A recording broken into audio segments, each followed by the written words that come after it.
You streaming already? Yeah, well, Cuatro. Hot mic. Hot mic. She's bringing the super late fast. All right, so this is the Gabe Olivero show. There's no script here. We didn't come up with anything. By the way, I want to share this live stream. I know. So Zune, do we have the hat? All right, Zune's getting it right now. Zune's producing on this one. Now she is Jamie. I was talking to Danny the way this came about beforehand, as I was joking with him that one day Joe Rogan's gotta die. So by that time I'll be 50 and bald.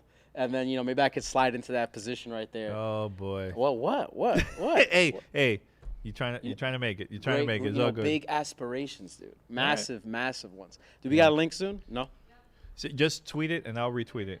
Oh, so you're going to put on this? So you're going to send it to both of us? Yeah, I'll put it on our Discord too, This is super last minute, but it's fine. It's going to be good, man. I think it's going to be a great conversation. Here we go. Bam. I got the link. Yeah. I'm going to do the tweet. Unplanned. And probably gonna.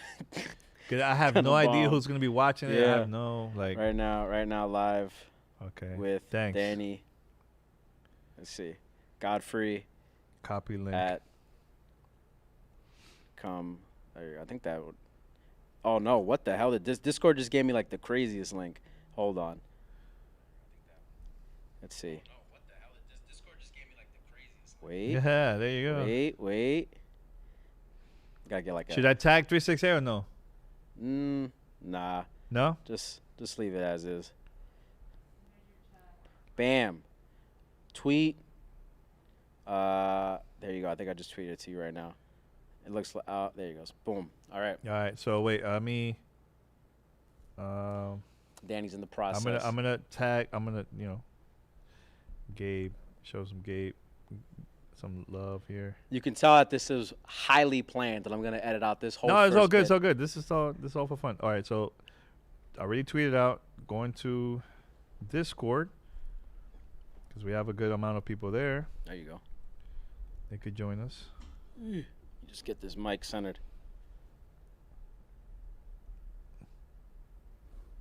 Yeah, it's fun, man.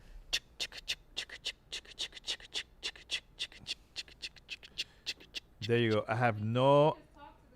I know. I'm waiting for Danny to be here because he's. I'm good. I have no idea who's watching you. Okay, great. Now we're ready to go. I have no idea who's watching. All right, perfect. Fine. Yeah. Let's do this. All right, let's do this. All right, so we got Danny Peña, Gamertag Radio. Yeah. Big time. OG, Hall of Famer, podcast Hall of Famer. Over 1,000 episodes. Somehow, some way, he figured out to talk about video games for over 1,000 episodes and not get bored. Not get bored. Not at all. Actually, taking it back, I started 2001. So at the end of January, the beginning of February, it's gonna be my 20th anniversary as a content creator. Really early days, no podcast. It was just live or pre-recorded shows back in 2001. And was there ever a moment when you were doing the thing? Because, I would think, I've experimented with content all the time. I'm always trying new things. I'll make, 20, 30 videos, then I'll be like, oh, I don't want to make these videos anymore. I made 30 videos for a mobile video game once upon a time, and that's how I got, a bunch of subscribers on another YouTube channel. And after those 30 days, after the actual company started featuring me on the dashboard and stuff, and it was like, oh, we like this guy. I'm like, yeah, I'm done. I don't want to do anything. How have you been able to keep, it spicy and still engage you? You know what it is? 1,000's a lot. How many hours have you got to put hours on that? Yo, I have a lot of episodes, an hour, a very small amount, 2 hours, very small. And a lot of 5 minutes, 30 minutes. Because at the end of the day, it's all about the content. It's not about the length of the show. So if you have the content, people are going to be there, even if it's just 5 minutes, man. Because we usually, when we go to E3, my co-host, Peter and Paris, and I, when we go to E3 every year, we just record individual impressions of once we get hands-on. Because sometimes we have appointments with companies and they're not doing no interviews. It's just, here, play our game, and that's it. But when we do interviews, it's a good 15, 30 minutes. And then at night, every day, we'll do the roundtable discussion. How was the day of us playing these games at E3? We've done 55 episodes in 6 days. Not them. I haven't heard anyone that has ever done that, podcast wise. How many minutes was the average for those 55 episodes in 6 days? 5-10 minute bits or? No, I think the majority is maybe like 20 to 30 minutes. You gotta be kidding me. 20 to 30. I gotta do some math real quick. Because the thing is we had a lot of interviews, and sometimes You said 55? Yeah, 55 episodes in 6 days. That's 1,100 minutes of content you produced in 6 days. There was 1 year that we had over 1 million.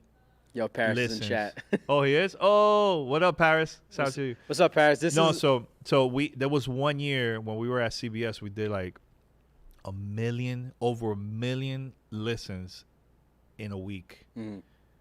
And even CBS was impressed. Like, what? So usually we used to get like the top shows, top 10 most listens during that week. And, we beat 60 Minutes, 48 Hours, like 2 huge well-known names from CBS. Drink Champs, I think it was like number 2. Shout out to EFN and Noriega. And a couple other shows. But we were like number 1. I was like, what? Paris said it was 2014 was the year that went down. Yeah. No, actually, no. That it was actually 2015. 2015. You sure you positive? Because it was a 10th anniversary that we signed with CBS. Because I remember that was the year that I got inducted to the Hall of Fame. That was the year that we were on the front page of iTunes for the first time. They put us right next to Serial. And that was the year. Huh? How did that feel like for a second? It felt good. It felt really good. You know what it is? In life, when you want something, you got to go for it. You can't just like wait for people to hit you up. Me, Paris, and P, we've always been that way. Yeah. We've always been like, let's make moves, let's work. And I want people to see our content, and people will find us eventually, man. It could be through Google search, or it could be just networking, because I love going to events. Yeah. Love meeting people face to face. Like, actually, I'm going to take it back. My first gaming event ever was Sega Net. I've never even heard of that shit. All right, so Sega Net, for those who don't know, this was the launch of the online service for the Sega Dreamcast. They sponsor MTV VMAs. That year, Chris Rock, I think he was the one hosting that event, and yeah, they invited me because they wanted me to play their service for the first time online, and I played NFL 2K1. They had trailers of different games coming out in the future, but that was amazing, man. That was my first event. I was nervous. I'm like, oh man, Sega invited me to this thing. This is like, wow, this is huge. One of the biggest. Yeah. Definitely at that time too. Yeah. Like Sega was the spot. But then in 2001, I found out that Microsoft was in town. This was like 2 months after 9/11. This is when they started watering the plants. No. And look, it was Microsoft and Nintendo. They invited me. I go, and I don't know what the hell I was doing. I brought my camera, my recorder, and I started just interviewing people in line. Like, hey, so why you're here? First of all, at that time, I'm gonna keep it real. Like, I was not a fan of Microsoft. I was like, it's gonna flop. I'm all about Nintendo. Nintendo's gonna take over, watch. And I was also a fan of Sega Dreamcast, but it died. So I was kind of like angry at PlayStation at that time. I was like, oh man, it's messed up, because everybody was buying PlayStation. Yeah. Because of the DVD, PlayStation 2. Yeah. PlayStation 2 was a game changer. Yeah, it is. I mean, that time I was young, so I was like, whatever. But it was dope going to these events. You got D-Rock in here saying, I miss NFL 2K. Oh, yeah. D-Rock, what's up, man? Yeah, no, so it was cool. It was cool doing an event. And then at the end, they were like, hey, Danny, we have a surprise for you and everybody. It was 1,000 people, but only like maybe 10 lasted there for 48 hours.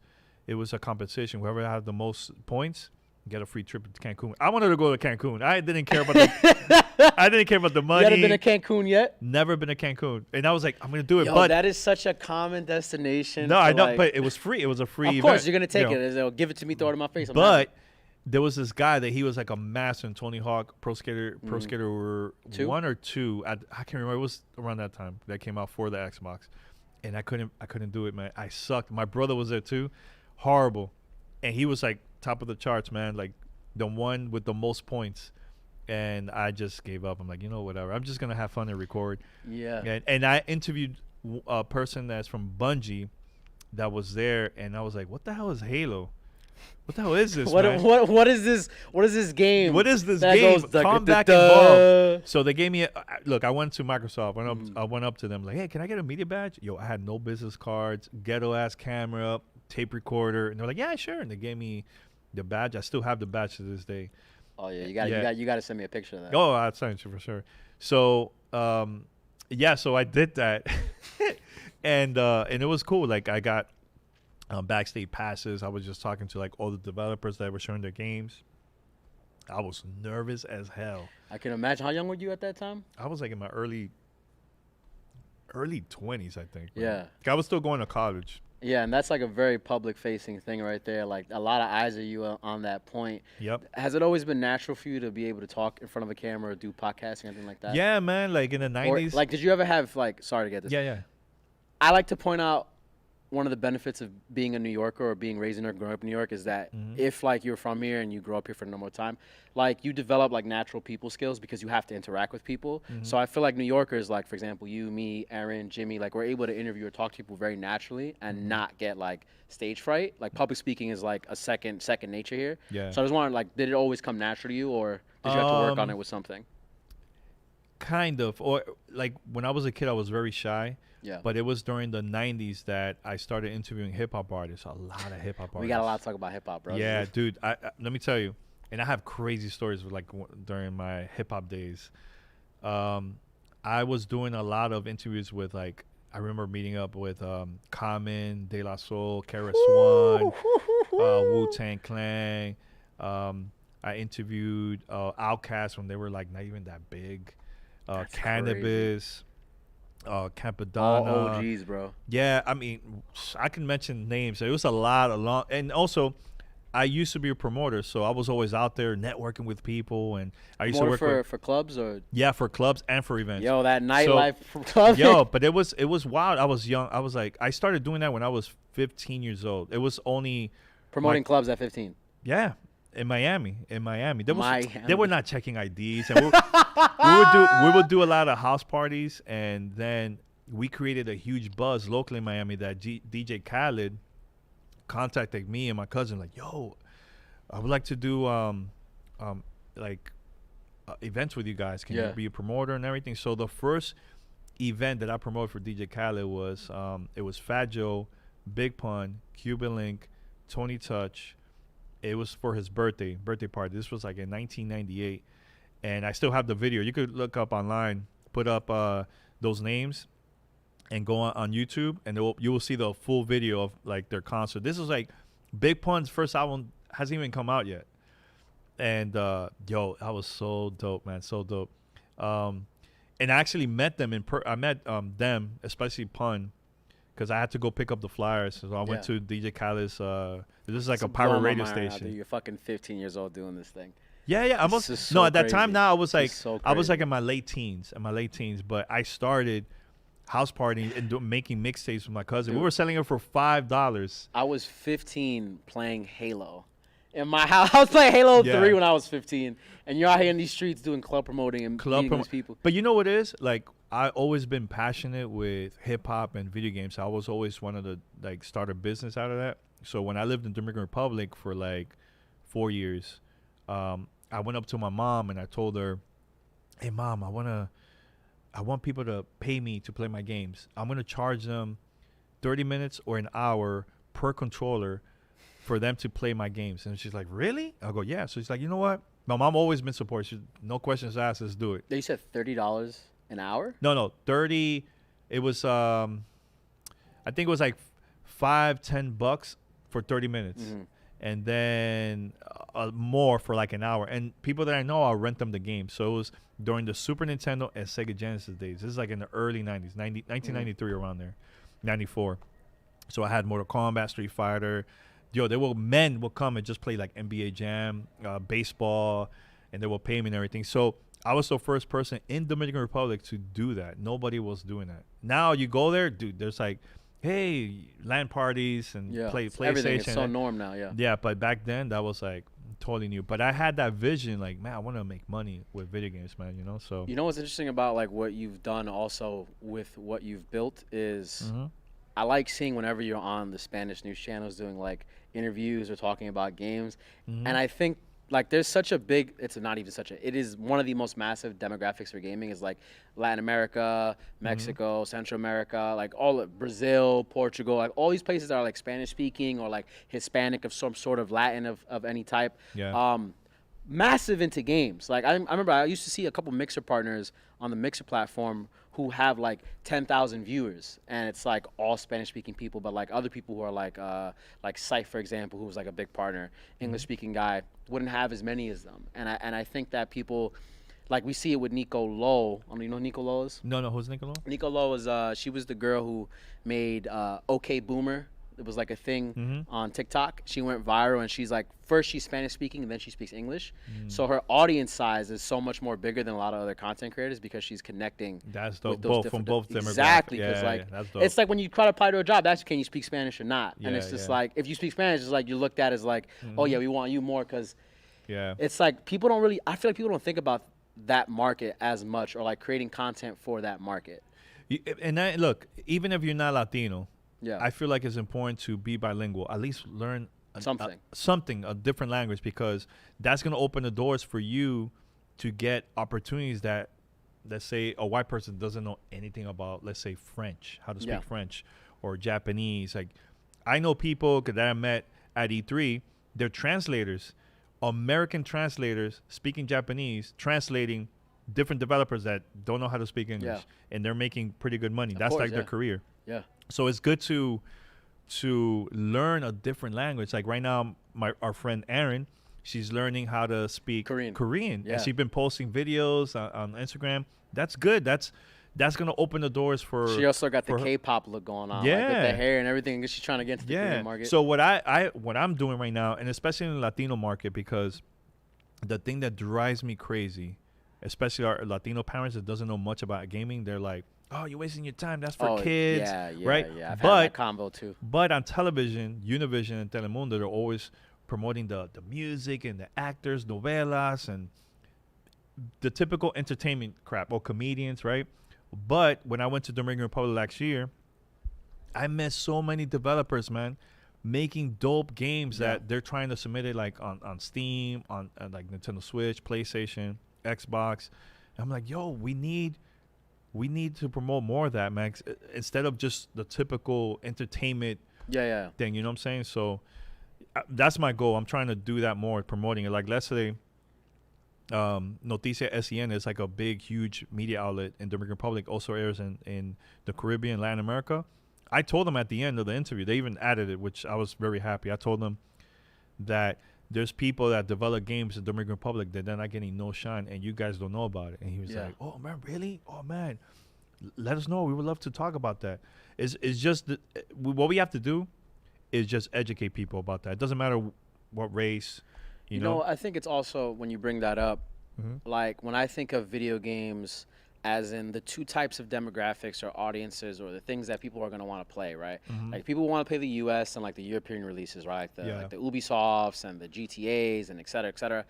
And then the other side of it is that they want to play like the Japanese games. Because I remember, like, this is maybe not as much now, but during like the big handheld era with the PSP, PS Vita, DS, all that, it was such a big interest in playing Japanese titles because Japan was getting so many crazy titles for these devices that people were like, yo, I got to get this game. And like, that created the whole like roaming side where people would like actually fully translate the game for you and this, that, and the third. And I think that it's like a weird infatuation with like, I guess at least the American culture with like the East Asian culture or the Asian culture in general when it comes to like content versus like the Latin side of the world. Because like people wouldn't think like, oh yeah, DR, they're developing great indie stories, or great maybe AAA titles, and no one's like checking those things out. They want to play Gundam, they want to get the new Gundam one, or like they want to get Pokemon early, and stuff like that. But you know, one of the things that because I went there 2 years ago to promote another documentary that I'm in about podcasting, and I was doing a media tour,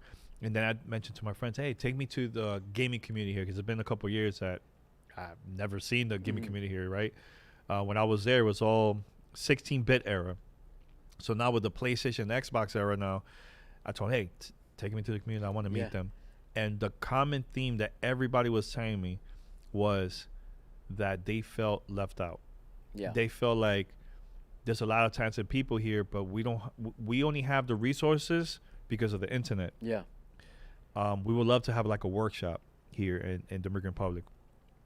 Please, Danny, you that have so many connections, can you bring somebody, do it like an event? And that was my goal. It took me like a good year plus, and I got Unity involved, and we did it at one of the biggest universities in Dominican Republic called Intec in Santo Domingo. And we did like a whole day free workshop, how to use Unity, how they could create games, not only for mobile, but for PC and gaming consoles. And I spoke more about like, hey, stop showing your games to the developers and show your game to the gamers. It's like content creators showing the stream to content creators, or podcasters showing to the podcasters. No, we need the listeners. We need the gamers, the people going to consume your content to see your stuff, because they're the ones, that's your audience. And I did that, and they were like, yo, Danny, big difference now, man, showing our games to like the gaming community, man. Because you know what it is? A lot of them are very nervous that people are going to say your content or your game sucks. Yeah, that's a very big thing, the feedback that comes from it. And there's also like the side of the culture, at least here, that will make fun of something because it's different from them, right? Like, oh, this language is, you didn't sell it right, or like the way you said that was weird, because just America's just fucking weird at times. Yeah. I wanted to go back for a second, because when I originally started this interview with you, I asked the question like, how have you been able to do over 1,000 episodes of this thing, and not even Gamertag Radio, but just being so entrapped in games for so many years, right? Like, this is just like what you do. Like, this is part of your business. This is also what you enjoy to do. How do you keep like that spark? Because I find that I've been falling out of love with games over the last couple of years, just because my interest's changing. Like I'm like, oh, I want to go surfing and I want to go do this and that. So like, I don't really like the PS5, right? Like, it's coming out. I'm like, I'm not gonna get it. Then when I found out the games are going to be upward to like $70 or more, it's like, well, I can spend that money doing other things than getting that game, right? So how do you like keep that alive? I'm going to keep it real. I think is Peter said unprofessional drinking. Yeah. Shout out to Pete.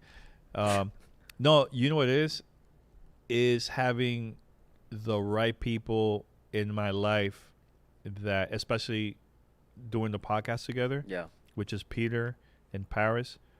We motivate each other so much that it's fun. Like, I'm gonna keep it real, man. 2 years ago, it was around November.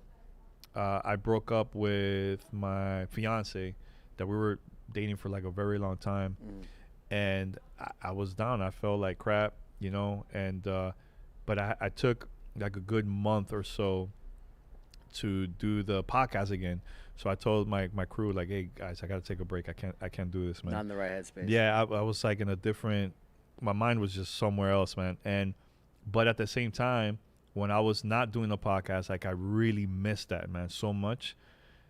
And I'm seeing P in Paris recording. I'm like, damn, man, I want to do this again. Like, I gotta get back. I don't know. I'm not back in. Yeah, I want to go back in, because to me, that's like my therapy, man. Especially now, like with quarantine. It hasn't been an easy year for a lot of people, especially for me, like here in New York.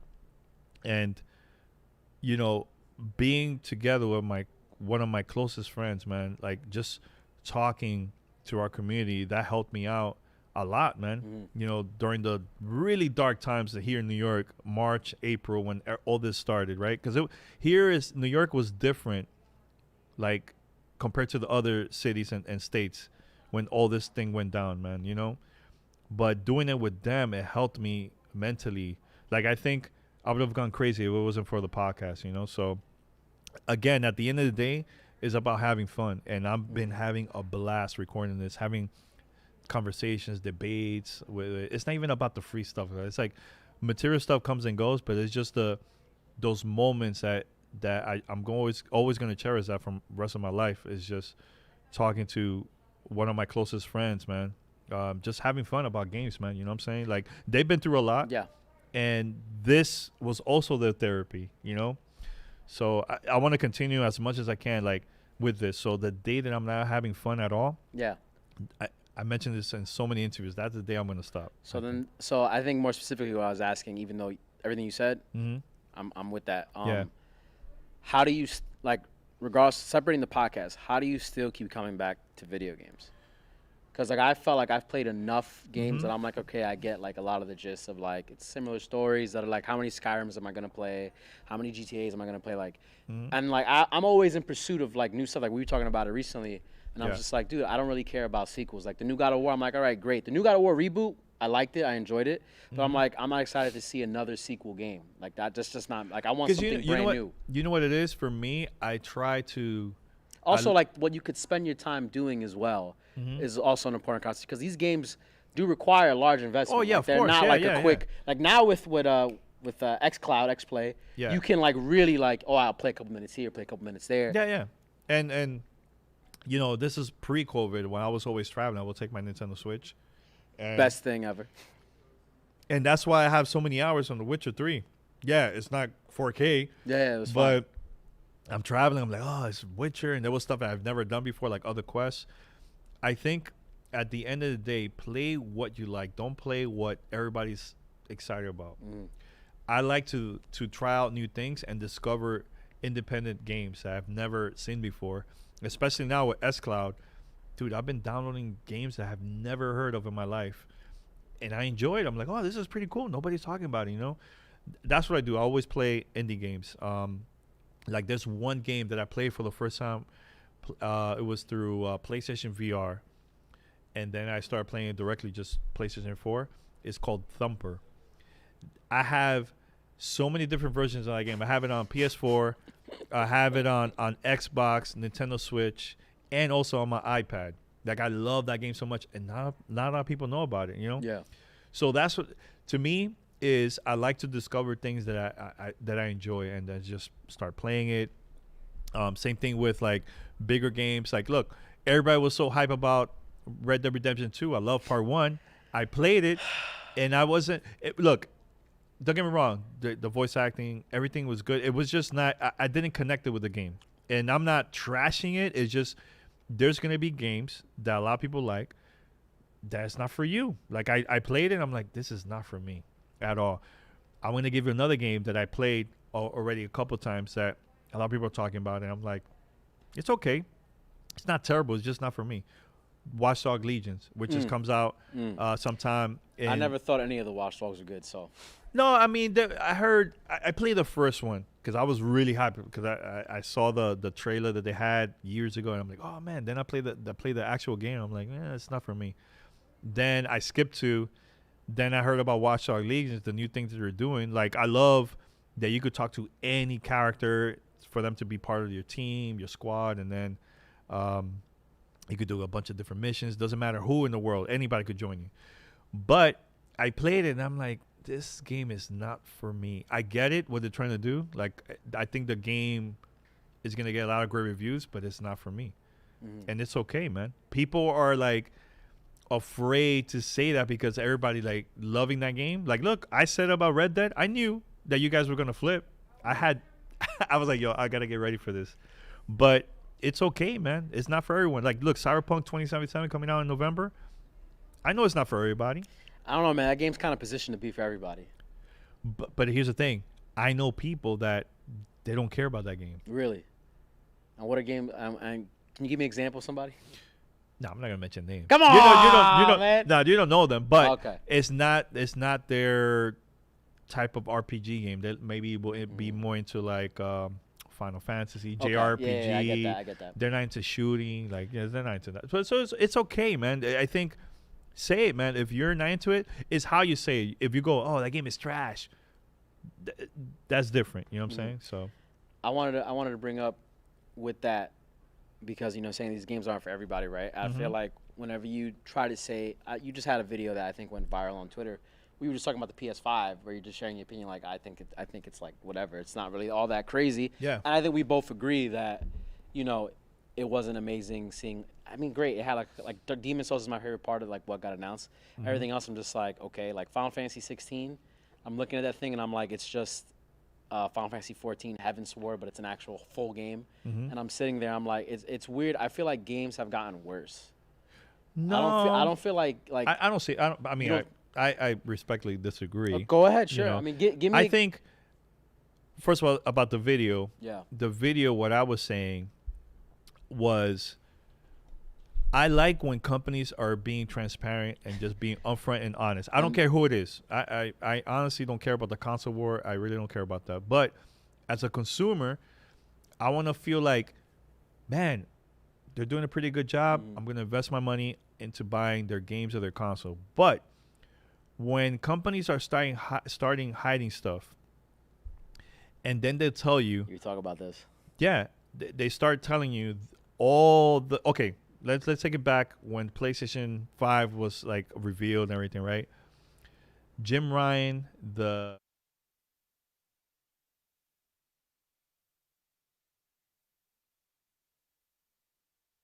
that, right? They were basically dissing Xbox, because the Xbox back in January and also on our show in February, they started talking about cross-gen, right?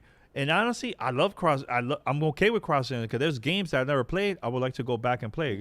There's people that are not into that. I love playing old games, right? So I don't see anything bad about that. So then,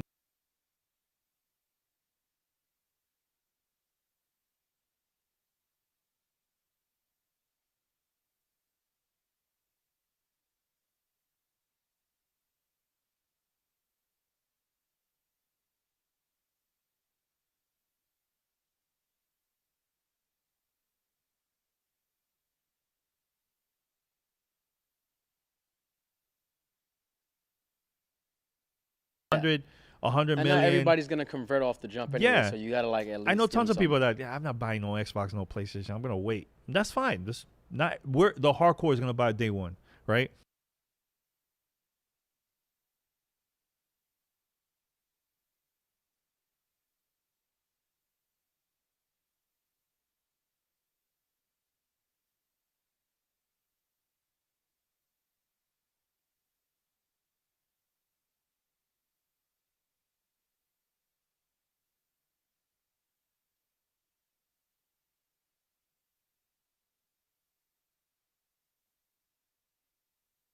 $600. 600 just for the PlayStation 3.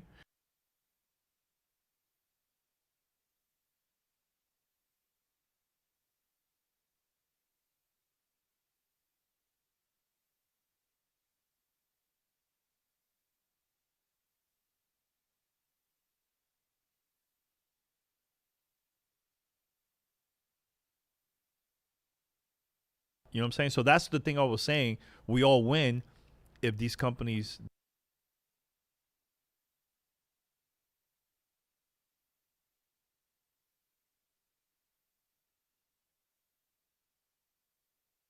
Over and over again. Like, and I then remember, other companies going to be doing the same exact thing, and that's not good for us. I That's remember not good when for the industry. when they were talking about the PS5, and they were saying, "Oh, you'll be able to do backwards Over and over again." Like, yeah, I and then remember other X companies games, going to the be doing the PS4 same games, exact PS3 thing, games, and that's not good for us. And I That's not believe good for when, the industry. when they were Today, talking actually, I about think I the saw an article we were PS5, talking about they how were saying, "Oh, you'll that's be able not to the do case. backwards and That's over not again." the Yeah, case. and then remember other X companies having going to the be doing the same PS4 exact thing. games. But That's four, not good yes, for us. but And I believe like when, 1, 2, and 3, no. Yeah. And the thing is, those consoles, the older ones, they have some classics that I've never played. Yeah. Look, I'm gonna give you a perfect example. Today, I got a code from Nintendo.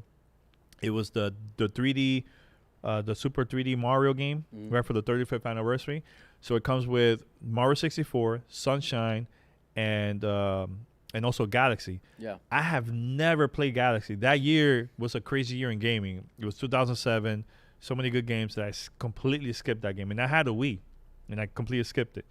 Paris, my co-host, was like, "Yo, it's one of my favorite Mario games, man." I put it up there with Mario 3. I'm like, "Really?"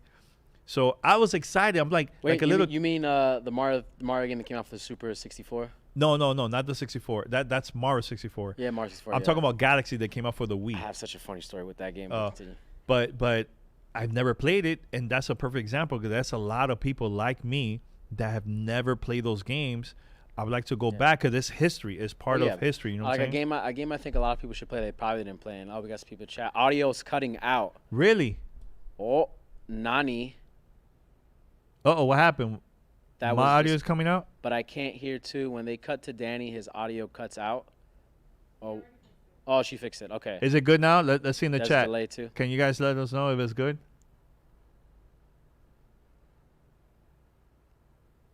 Let us know in the chat. This is like that big pause. There's like a major delay here, but yeah, let's. There's it's a 10-second delay. Okay. This is uncensored. Like this is not planned. We was like, yo, let's stream. I wonder how you get that down for 10 second delay. Anyway, all right. I was saying like there's games on the PlayStation like Legend of Dragoon, Vagrant Story, Brave Fencer Musashi. These are things that no one's probably played, and these are like classic games with great audio, with great music. First of all, when it comes to those games, I feel like the strong part about those games are always the music. The composers back in the day, they used to go fucking in with this stuff. And it's like I've always been wanting to play those older games because they were great, but you have to like then rebuy them for $20, $25, which is weird because I think when the technology gets so much more advanced as it is now, it should just be so much more easier to just be like, all right, if I still have that disc, I should just be able to put it in and play it, right? Yeah. It shouldn't be like, oh, well, no, you really can't do it. It's a very intentional choice to make it so you can't do it because I think like didn't PlayStation announce they're gonna have a service soon? That's similar? No, they have PlayStation Now. They have PlayStation Now. They don't even have everything on there. Like it's like I mean, I don't have it.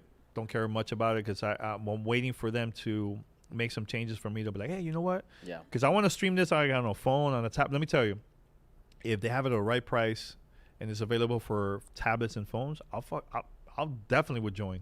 You know, but if it's only for the console, like I could just play my games through the same console instead of streaming it. You know what I'm saying?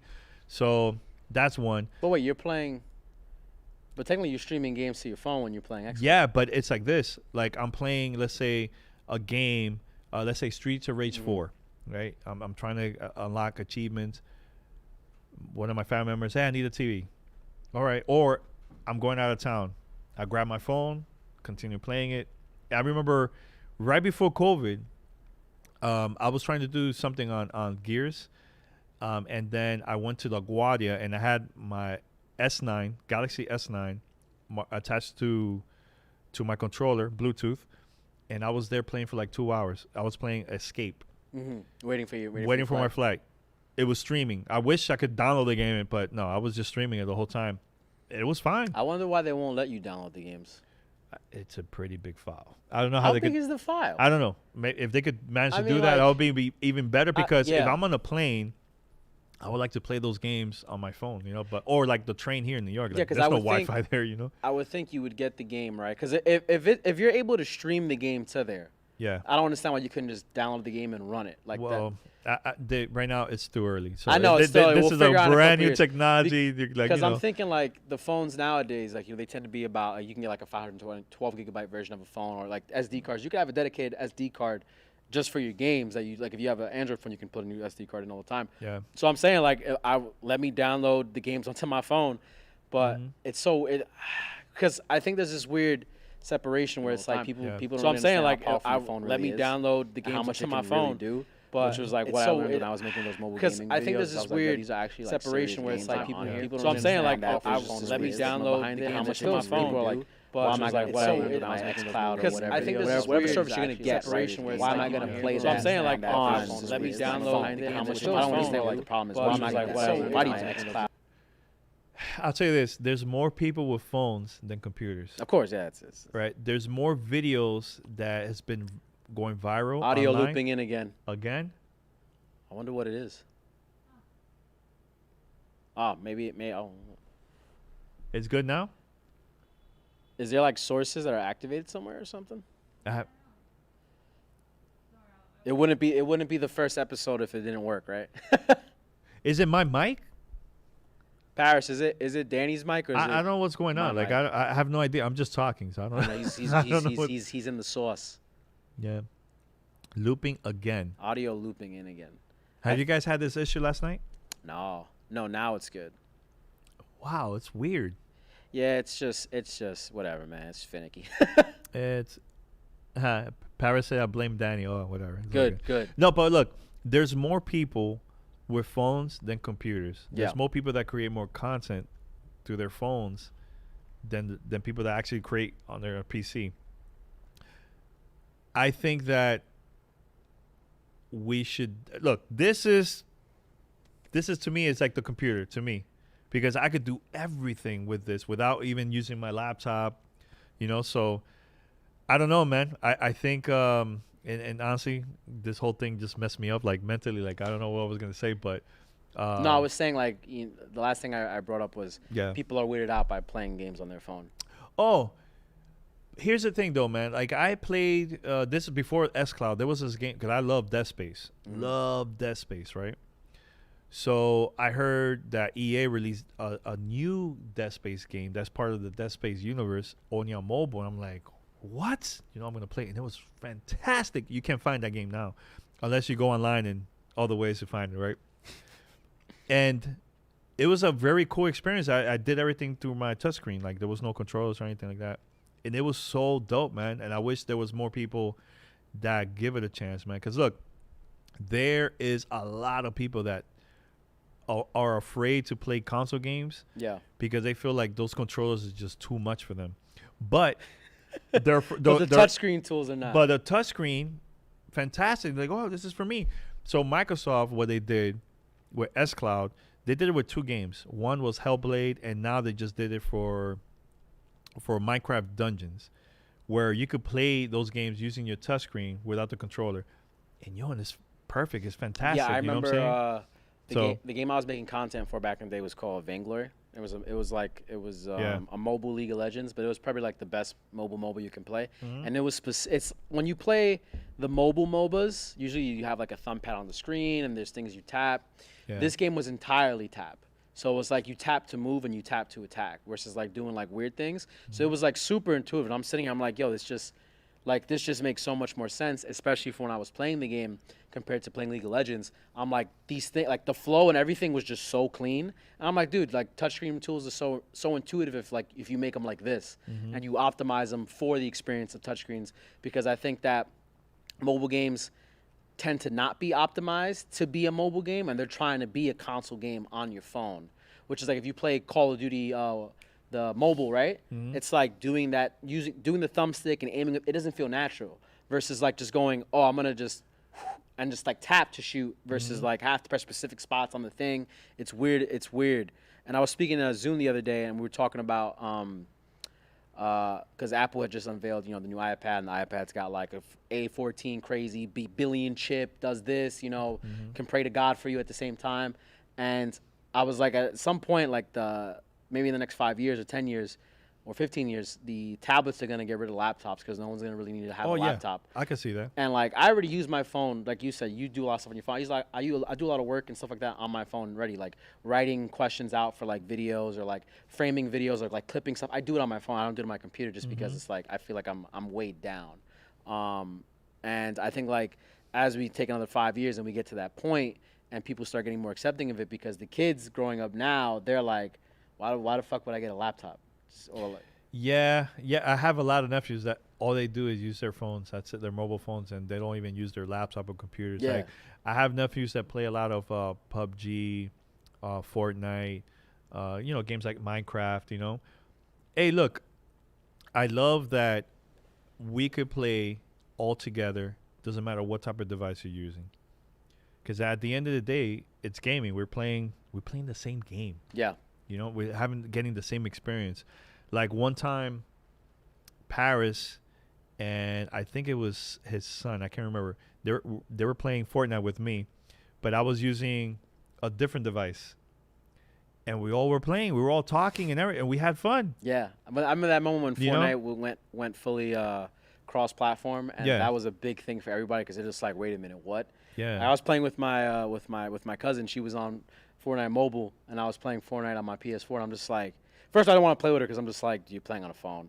Like, we're gonna lose. But here's the thing: like, what if she has a controller and she's using it with iPad? The phone? Yes. No, but I'm just giving an example. Like, let's say, what if she's using a controller, using a console or PC? What's the difference? We're yeah, I mean, don't get me wrong. I get the whole mouse and keyboard thing. I totally get that part. There's a very distinct advantage. I totally get it. But it's about having fun. No, true. It's about having fun. You know what I'm saying? And companies make more money with mobile. Of course. Because, look, if you take it back during the Super Bowl a couple years ago, there was more ads of mobile games than actual PC or console. And the reason is they make more money. There's way more people that are casual gamers that all they do is just this. Dude, I have I have Clash Royale on my phone. I have Clash Clan. I have a whole bunch of games on my phone, and I 100% agree with you. Mm-hmm. What the reason why I used that scenario up is like when you pair mobile players, right, with like PC players. Oh no, I get it. Like you're not gonna have fun because these people are just gonna go, you're dead because the controls are just not intuitive. Yeah. It's like me and Zoom, we know somebody named Ducky who he plays Fortnite specific. He's a Fortnite mobile YouTuber and creator. That is all he plays Fortnite on. He could probably play on his PC or console, but he chooses not to. And it's weird to me because I'm just like, dude, like you could probably like do so much more, but you're limited by like what you can do on this small screen. Which is why it's like having that experience, since like we have these people mixing and matching now and getting combined across different games. It's like, are people gonna have a genuinely good experience playing with those people and also being those people? Yeah, I had games that I played on my mobile and I had a great, amazing time. And people might look at me like, oh, they make fun of me or whatever. But at the end of the day, it's all about having fun. Like, I could care less about what people think. Oh, you gotta be a PC gamer, or I don't care about that stuff, man. Because look, at the end of the day, man, if you're having fun, that's all that matters, man. Yeah. You know, like I play my consoles. I know there's tons of people that will say, no, you need a PC to be a true gamer, or you need a PlayStation, you need that. And Nintendo, like, look, man, I'm just having fun. I could care less what type of device it is. I think now more than ever, all these games, especially with crossplay, is completely changed gaming forever, man. Especially what Fortnite did this generation, that forced a lot of these companies to make that change. Now everybody's gonna play, man. It doesn't matter what type of device you have, man. You know what I'm saying? So, but I know the other day we were talking, and I know you were bringing up some questions like, oh, we're gonna save it for the show. Yeah. Let's go with that later. But We'll go with that. We'll go with that in a second because I actually have to use the bathroom. Yeah. I also gotta go to the bathroom too. But I'm gonna wait till he gets here. So oh, cool. I see people. How many people are? This is unplanned. We're like, let's just stream it. Let's go stream and stuff. So, whoever's watching this, make sure to retweet it. No, you know what? I would like to get a PC. I just can't right now. Where I'm at, there's no way I could have a PC. There's no way, because due to space. But once I have my own space, that's like one of the first things I really want to do. Just build my PC. Now, is it gonna be like as like high end as like what Paris and P has? And I don't think so. But as long as I can play my games, and I'm good. You know what I'm saying? How's the quality of this? 'Cause I haven't been checking. It's 720. Oh, cool. 720. Awesome. I didn't check the settings. It finds me this Oh, that's fine. It's all good. So we're live here in New York City. Let us know. Any questions too in the chat, let us know, and we'll try our best to answer. It's all good. This is all for fun. So we're live just here in the mood to do this, you know what I'm saying? Let's see. I'm checking out. We have a good amount of people watching here. I don't even know how many people. Oh no, okay, 7. That's cool. By the way, I haven't mentioned this to anyone, but I'm going to be on Major Nelson's podcast in 2 weeks. That's gonna be a lot of fun, and we're gonna do this for International Podcast Day. So hopefully you guys could tune in. Now you came talk. I'm gonna go to the bathroom. Why don't you just go? No, because I'm talking to them. Oh, Jesus! I'll be right back. All right, so I'll give you the play-by-play. What was this? Quality was better when Gabe was on. What you call it? I want my flowers for that. Don't you dare wait, what? Don't you dare state Fortnite is why PC gaming is doing well.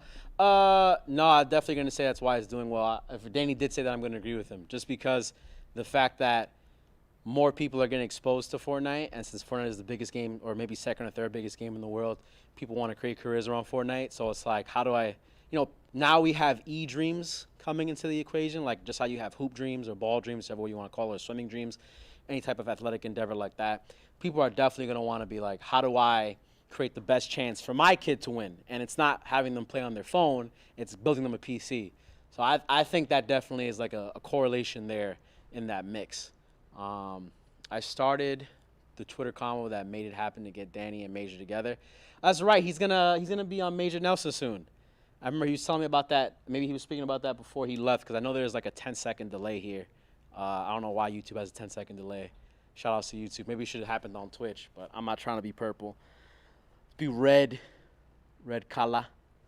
But when Danny gets back, we're gonna probably talk about VENN G4. For now it's at 7:20.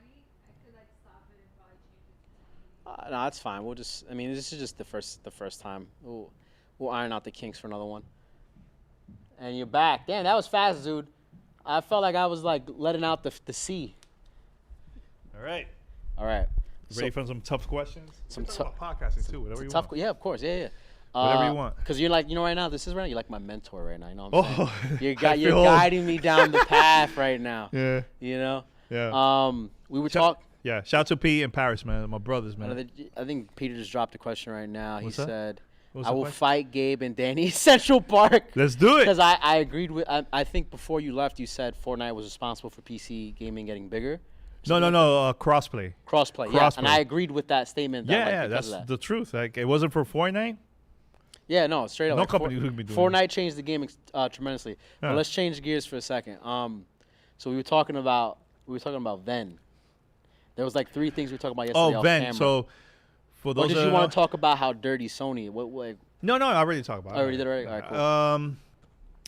We could talk about whatever you want. Podcasting, drama, whatever you All want. right, so Look, this is uncensored, not It is. planned, whatever you There's want. no guide here. No, Um, unscripted right here. go So for it. yesterday we were talking about a couple things. One of the big ones was VENN, right? The TV network for those of them. Yeah, VENN trying to be the new MTV for like gaming or Zoomer culture. You know, it's trying to like be the amalgam of all these things that encapsulate today in one. Mm-hmm. And it's funny. My friend sent me a screenshot here from, because I think he may have been in an interview with. One sec, I'll see right here. Mm-hmm. So this was, I'll read you then. So this is about VENN, right? They've had 4 million unique views since launch. That means those viewers who watch their channel for over 6 minutes. They want to eventually be OTT with their own app. Mm-hmm. He's sending over demographics, plus audiences 15 to 40 years of age, and sending over like NDAs and stuff like that, and not reveal anything about our shows. Mm-hmm. We'll set a meeting with us and Ariel Horn and blah blah blah blah. And then like apparently like they by the numbers are kind of successful, but when you view it from the outside perspective and look at, well, at least from when I look at VENN, right, it's like I see a show, maybe they have like 1,000 or a couple hundred people there, right? Then after the live show is done, they have like maybe like 50 people watching on their platforms. And Yeah. I feel like they don't have a show. Like you look at MTV, Wildin' Out, right? I think Wildin' Out's on MTV. Yeah. There's massive viewership for reruns of Wildin' Out. There is no massive viewership for VENN's original programming. And I think it's because the original programming feels like it's like all the shows feel like they're the same with mild differences, besides like the fitness show and maybe the download, where the download's like heavy on the news side, right? Yeah. Everything else feels like, okay, everything has a talk show mechanic built into it, and they don't feel like it has like any legs of its own. So, a couple of things. So we have friends that work over there at VENN, right? From behind the scenes, also front of the camera. Here's the thing that I think that is the problem with VENN. I feel like they are more worried on getting people on camera that have a big following, thinking that because they have a big following, their followers I are disagree gonna with you there. their followers are gonna go and watch their either their stream or watch it on TV instead of focusing on the content. In my opinion, that's what I think. Like, I like the download. It's cool. Like, they have, conversation, debates about different news. Like, I think that works. But when you start getting big names just because they have big numbers on social media or on streaming like YouTube or Twitch, that doesn't mean that everybody from there is going to go and watch your channel, because they're going to go somewhere else. Like this generation, they don't watch TV. They watch online. They don't. Like They get in for a couple minutes, they go out, they go watch something yeah. else. Yeah. The older crowd, they're more of the TV, traditional TV stuff, right? But like, look, I used to work at Discovery Channel for like over 15 years. And I remember the days when streaming was up and coming, the early days of streaming. And Discovery had an opportunity to have some of their content part of the streaming service. And they were like, no, we're not doing that. We don't want to break our relationship with the cable providers in Latin America. Mm-hmm. So like, nah. So they kept on doing the whole traditional TV, right? Then you see YouTube coming up, Netflix coming up, right? They're like, and now like, oh no, now we want to do. Now they missed opportunity because back then they had this opportunity back then. You know what I'm saying? So that's the issues that I've been seeing with old traditional TV. And then the new traditional stuff like with VENN is, they know about, social media and internet, but now they're trying to mix it with traditional TV, and it's not the same audience, man. Two different audiences. You have to pick a side of the coin you want to be on. I wanted to just jump back real quick because I disagree with you on the hosts or the people they get. The guests, sure, they have. No, I'm talking about like host and guests, in my opinion. Okay, so like the guests are 100%. They're getting people of caliber, right? Like they're getting people with names like you have Mighty Mouse, really big UFC fighter, one of the greatest of all times. Had him on the show, made sense, and they have him on Guest House, right? Like that's where they really bank on outside talent. But their own talent, besides like Sasha Grey, oh my God, I'm about to freaking, I got something stuck in my nose. Well, I'm forgetting his name. The guy who's also on Sasha Grey's show. I don't watch events, so I don't know. Okay, so I'm sorry I forgot your name, but like he's got a pretty good following too. And other than that, like everybody else on the platform who has a show, besides the girl who hosts Guest House, who's a musician who has about I think 1.1 million followers, the rest of them have like very small followings, if any. Like it's not like tremendous. Like it's not like 100,000 subscribers. It's like between like anywhere between like 1,000 to like I think 20,000. So it's not like it's like massive, like hosts. And I've looked at some of the people on some of the streams. Like I've looked at the Twitch streams because I think like when you're creating a Twitch show, having people who are known in the Twitch community, I think is key. Because like when you come out with outside talent that is not in that Twitch ecosystem, no one's really gonna show up for them. Like you could throw up a video like, oh, swipe up to watch this Twitch stream. If you're not in Twitch, you're not gonna go watch Twitch. So I think that the audiences I found with some of the hosts, I'm like, it's not that big. I don't think they based it on that. I'm gonna tell you this. And especially, this is the issue that I've seen also with podcasters, right? Okay, go ahead. So with podcasters, they're depending so much on interviews. No, let me get the big names. Because I get emails all the time. 100%, yeah. I get emails all the time for people like, hey, can you be on my show? Can you be on my show, right? So a lot of them depending so much on just interviews, right? Don't get me wrong. We do interviews on our show. But I want people to know that, Paris, Pete, and I, we have just conversations. I want them to listen to the show based on our conversation, not based on like, hey, we had so-and-so on our show. Don't get me wrong. That to me is secondary. The first thing that I want is people to know us. What happened when we don't have a guest? Of course. It's just us. Not going to do the show. So, again, it's all about the content, man. So, for example, I was the one that helped out Drink Champs to launch their podcast. It's Noriega, and also DJ EFN. And I told them from the beginning, like, yo, you guys have some crazy stories. You should share that online on the podcast. And invite some guests. So what they do is they'll invite people from like the industry, from music, athletes, comedians, everybody, right? Actors. They have drinks and start just talking, like just vibing, right? Yeah. It's cool, right? But there's gonna be a time they can't get a guest. So they need to depend on themselves of just having a regular conversation. So one day they invited me, and look, I'm just curious, like, because Nori was in Def Jam Vendetta, I think, the game. Yep. So I asked him, yo, how was that? Like, I'm curious. Like, you never talked about this. And he was telling me the story. How was it? And then EFN, he was in, he was trying to be in the Sims game, and it's a funny ass story because he had to do like the Sims that had like this weird voice, like the way how they speak. Yeah. So he was telling me about that. Yeah. So he tried to do like a demo tape.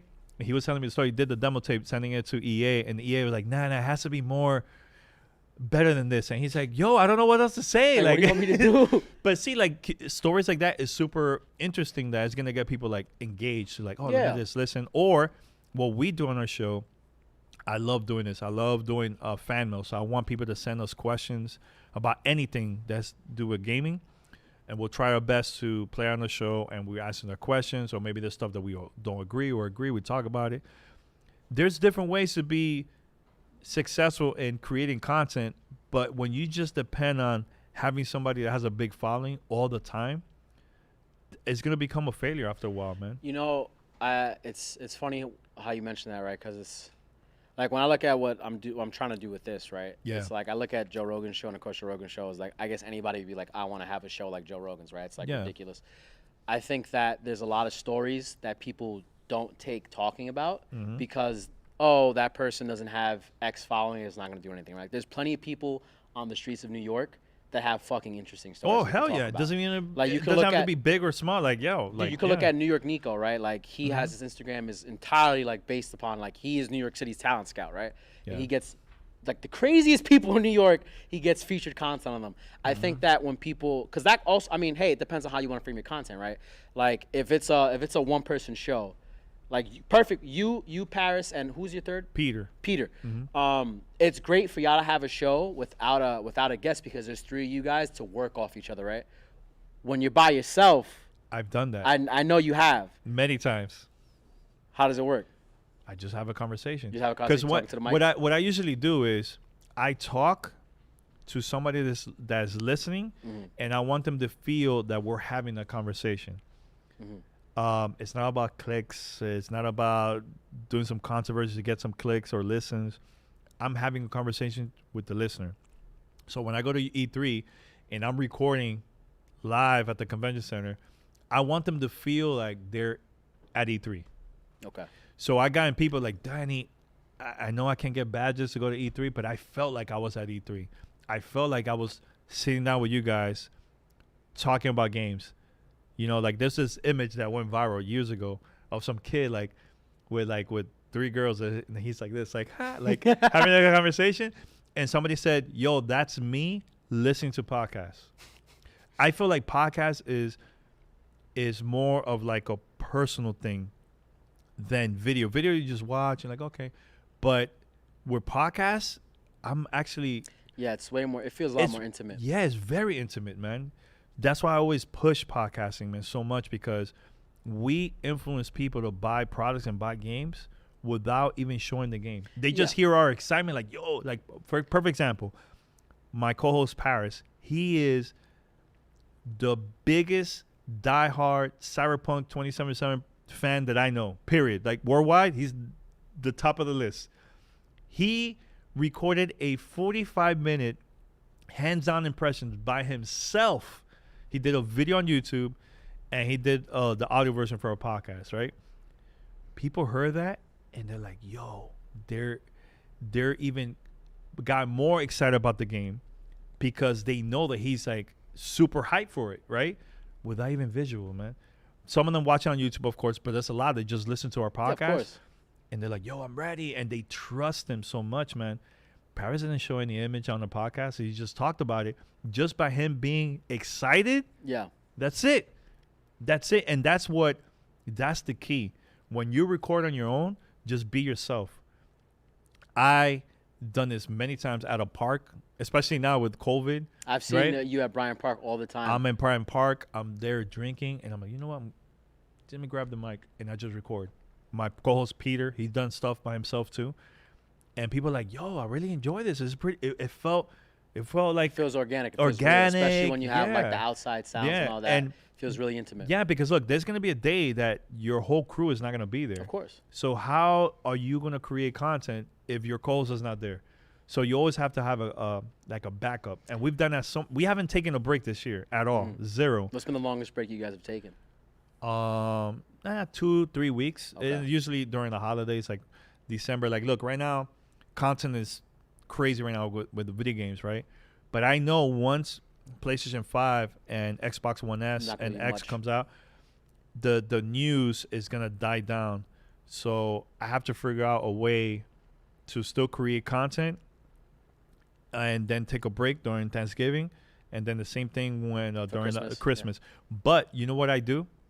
One time, I got a bunch of old voicemails from like almost 10, 15 years ago of people calling in, and I played on the show like, yo, let's answer these questions from like over 10, 15 years ago.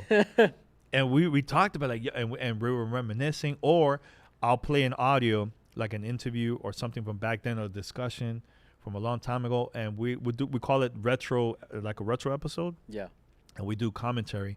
That's content, and there's people that are very young. They never probably weren't even around during that time, or they were just not really into gaming news around there.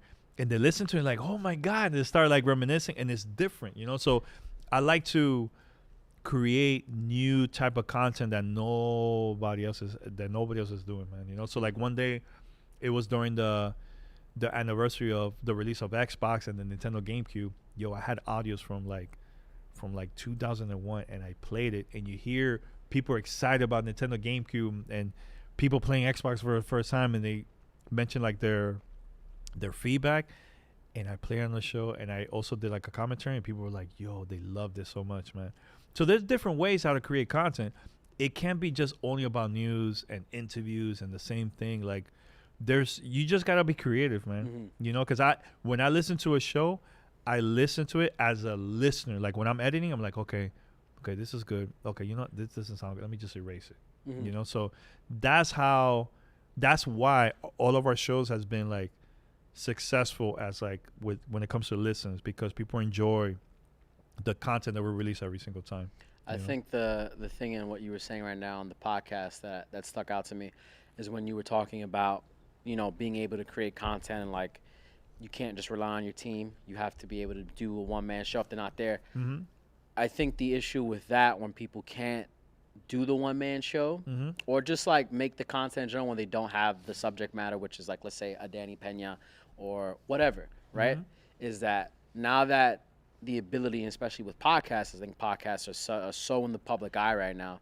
Everybody's looking at it as a business perspective versus just like, I would do this just because I want to do it. Mm-hmm. And it's something I enjoy doing. Like, I enjoy talking to you, so I'm going to make this fucking thing anyway. Mm-hmm. So it's like, since they're coming at it from that angle of I'm trying to make it so I can do this as a career, then when that wall comes up, when it's just like, well, what do I talk about this episode? I think that's an indicator, like, there's going to be days where you're like, oh, I don't know what to talk about. That always happens, right? Like, those moments happen. But when you have consistent moments about that, like it just keeps coming at a wall, do you think like you actually really want to be doing this thing? Yeah, because here's the thing. Like I said in the beginning of the show, I'm having fun with it. Yeah, of course. That's number one. Number two, I love taking breaks. So we've been releasing 2 episodes every week since 2015. We haven't taken a break unless it's like the holidays. And when I can make it, my crew could do it. Or when they can make it, I could do it. And I've done it many times like that. So years ago, and this is before we were even doing the whole double episodes a week, I had she's used to be part of our show. Her name is Mandy, and Mandy Pie, shout out to her. She went to PAX and she interviewed the developers that worked on this. It's part of the Batman universe. It was like the Jokers versus I can't remember the name of the game. And she just sent me the audio and I put it up on our show. I'm like, all right, cool. And I'm not promoting it hard. I was just like, hey, listen to the show and that's it. That episode had like over 100,000 something listens, right? Wasn't planned. The other one was my brother. He's really into Naruto. So I got the Naruto game and I was like, hey, I don't know anything about the game, about the series, whatever. Here, I want you to play it and we'll have a conversation. And we had the conversation, we recorded. And that is like over 30,000 listens. And I don't know why. It's Naruto. It's like, so the point. First of all, it's because Naruto's one of the greatest animes of all time. Of course. Don't try to play Naruto. No. I'm not playing because I don't watch it, so I don't know. Like, yeah. So the reason why I'm mentioning this is record and don't think so much of like, oh, it's gonna get clicks. Like I just record. Yeah. Some is not gonna be as big as others, and some of them just become like a huge success. you don't know who's listening. There's gonna be one person that listens to your show. That person might be the one that makes your content go viral. Of course, because they may share it out and they'll be like, oh my God, this Yep. was so dope. So so I just want to mention that because it's not about like the clicks and this and that. Like, and also another thing that I do is whatever I feel like was the most important part of the podcast, of the conversation that we have, I put that as a title. So let's say right now we're talking and I'll put, I don't know, podcast or PS5 whatever. sucks. PS5. No, I will not put PS5 sucks, but I'll put something that I feel like was the strongest conversation of the podcast, and I'll put in the title because when people search online, either let's say Google search, that is one of the first things that are going to come up through there. Or when you look up on any podcast platform, it will pop up. So you could put video games or Xbox or PlayStation, Nintendo, whatever, or a game, it will pop up. So I still have people that listen to our old show, our old episodes from like years ago. Yeah. Still to this day. Still generating views for you and everything. Still to this day, man. Are you, Paris, and Peter full-time content creators? I wouldn't consider full-time content creators because look, right now I'm kind of doing this full-time, but I also have like side gigs. Pete and Paris, they have a full-time 9-to-5 job, and they're doing this part-time. And we're comfortable. We're good. Like when it comes to like the contacts that we have, the opportunities that we've been getting, we got a lot of products for us to review. Pre-COVID, we'll be traveling like crazy. Like we've been to Europe. Actually, wait. How do you guys manage that, right? Because so many what do you things. mean, Matt? What do you mean? So, like, Man. you'll be traveling like crazy, or an opportunity comes up, like, hey, I gotta go to, like, for example, you gotta go fly to DR to do a shoot, right? Mm-hmm. And that's part of like the content creator life. Like, there's these things that just come up and you just have to take, right? Mm-hmm. And since Paris and Peter both have 9-to-5s, and I guess you have a little bit more of a flexible schedule, Mm-hmm. how do you guys manage that? Like, Well, look, when I used to work at Discovery, I'm always taking vacation days. mhm. I'm going to keep it real. Like, there was one year. So you don't do, real quick, Yeah. you don't do like a vacation. You save your vacation days for those moments? Because, like, do you Yeah. take, okay. So Yeah, you I don't mean- do like a traditional, I'm taking 2 weeks off, no work, da-da-da. No, I've. Back in the day. Now's the- Okay, so when I started, I was getting a lot of vacation days throughout the year. So I Yeah. was like, okay, now I have this amount of days. I'm going to use that for the trips or E3, like stuff like that. So that's how I do it. But there was one year that I was working 9-to-5 at Discovery. Then I had my own gaming show on Discovery Channel. Mhm. And then I had Gamertag Radio with the podcast. Yeah. Yo, I had to take even more days off, and I was not getting paid for that, and I had to take it off. You know what I'm saying? So that's the only way that will work for me. Or if I can't do it, then P and Paris could do the same exact thing. So we were like basically switching. Sometimes we'll go together, because I always try my best to. I always mention this to like gaming companies when they invite me. Like, hey, can you invite P or Paris or us three?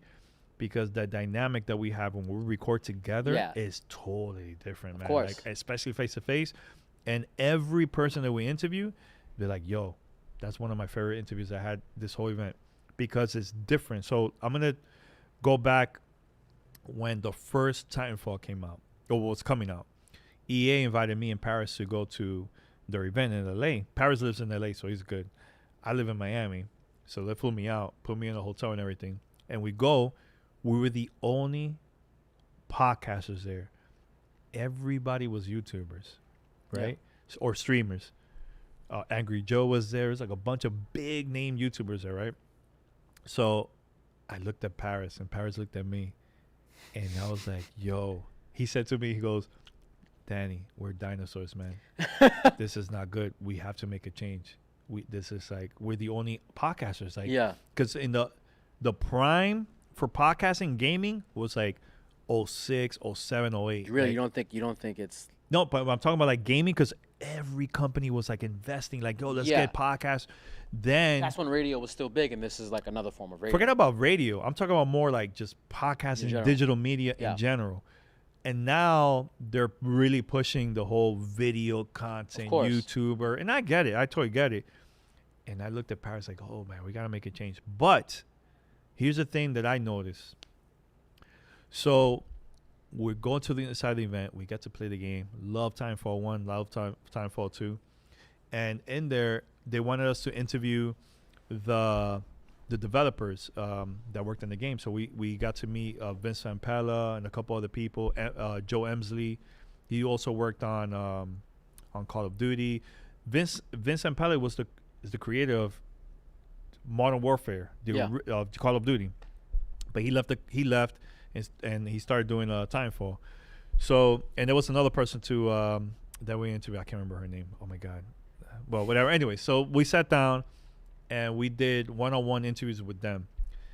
And at the end of the whole event, and we left, I got a text and email from people that work at EA. They were like, "Yo, Danny, Paris, the whole Respawn team said you guys were the best people that they sat down doing interviews than anybody else, even major media, because we were asking questions that we're interested. Like, we had no notes, we were just like talking like, oh, so like for example with Joe Emsley, we were talking about like how you came up with the idea of creating a Titan. Was there any influences? Was there a cartoon, anime? Was there a movie? Or like, yo, we went deep in the conversation. Deep dive, yeah. And I felt like they were open about it, like, yeah. And I feel like the media, they just surface questions. The typical questions, like, oh, how many weapons? And like, it's like, come on, it's ridiculous. You know? No, like, yeah. I think, but yeah. Especially when it comes to, I guess, the creative process, when it's like gaming is the creative process, right? Mm-hmm. It's like when these things just don't happen. And it's like you said, like using that example of, well, how'd you come up with the idea of building a Titan? Like, there's so many influences like that could be put to that, like Gundam, all that. You can, yeah. And pretty sure that maybe some of those people answer, oh yeah, well, I was a big fan of like Neon Genesis Evangelion back in the day, and that's why I want to make my own Titan. And like you trigger that part in them where it's like it makes them like, yo, this is something that they care about, that you're asking them about. And I think that some people don't know how to do most of the times is like talk about what that person cares about, and also that you're interested in, and like keep like feeding that and feeding that and feeding that, because that's when you have like some of the best conversations. Hell yeah, when you man. get right there. Yeah. Fuck the initial like, well, how many, like you said, like how many weapons you have, or how much is the subscription. Like, or like, hey, how's the graphics? Yeah, it's like, dude, no. Dude, that's ridiculous. How did you man. make this shit? Where did it come Yeah. from? Why does it look this way? Or be like, yo, how was it staying away from your family all this time? That's a whole other thing. Yeah, like, because that now you're having, now it's getting personal. Yeah. Now it's getting personal. People don't really talk about that. They're like, hey, I want to know about the game. Like these people that make games are just robots. Like, come on, man. They're actual too. people. Yeah, they're actual people. Like, when you're not doing this thing, what are you doing? Like, are you going surfing or something like this? Oh, well, I just started picking up fishing. Yeah. And like, oh, how did that did that affect you? Like making the game? Like, honestly, like there was this part about fish. It's like just people pull influences and things from all over the place, and it's so interesting how on the journalistic side or interviewing side, how like people have still been doing the most generic types of interviews, and I think that's why now podcasting is so good. And we were talking about it a little bit yesterday, is that with podcasting you get to know somebody and you go deep. Yeah. It's like it's not like the 8-minute YouTube video. It's like a full deep dive. This is gonna be like 2 hours. Here's a perfect example of one podcast episode. I'm like, yo, this is dope, man. Yeah. So it was the Joe Rogan show, and he interviewed Bernie Sanders. Talking about this, yeah. And the reason why I really enjoy that is because now you see the human side of Bernie, right? Instead of the debates, which you only had like, we need your help, give us money. So the only thing that you see is like the whole 5-minute or less answer. Yeah. But you don't know the human side of Bernie Sanders. So Joe Rogan was asking him so many great questions. I'm like, damn, this is, man, I wish more people would do this. Yeah. So you could get to know the person. So that's what we do. Yeah. When we sit down with a developer, we go deep.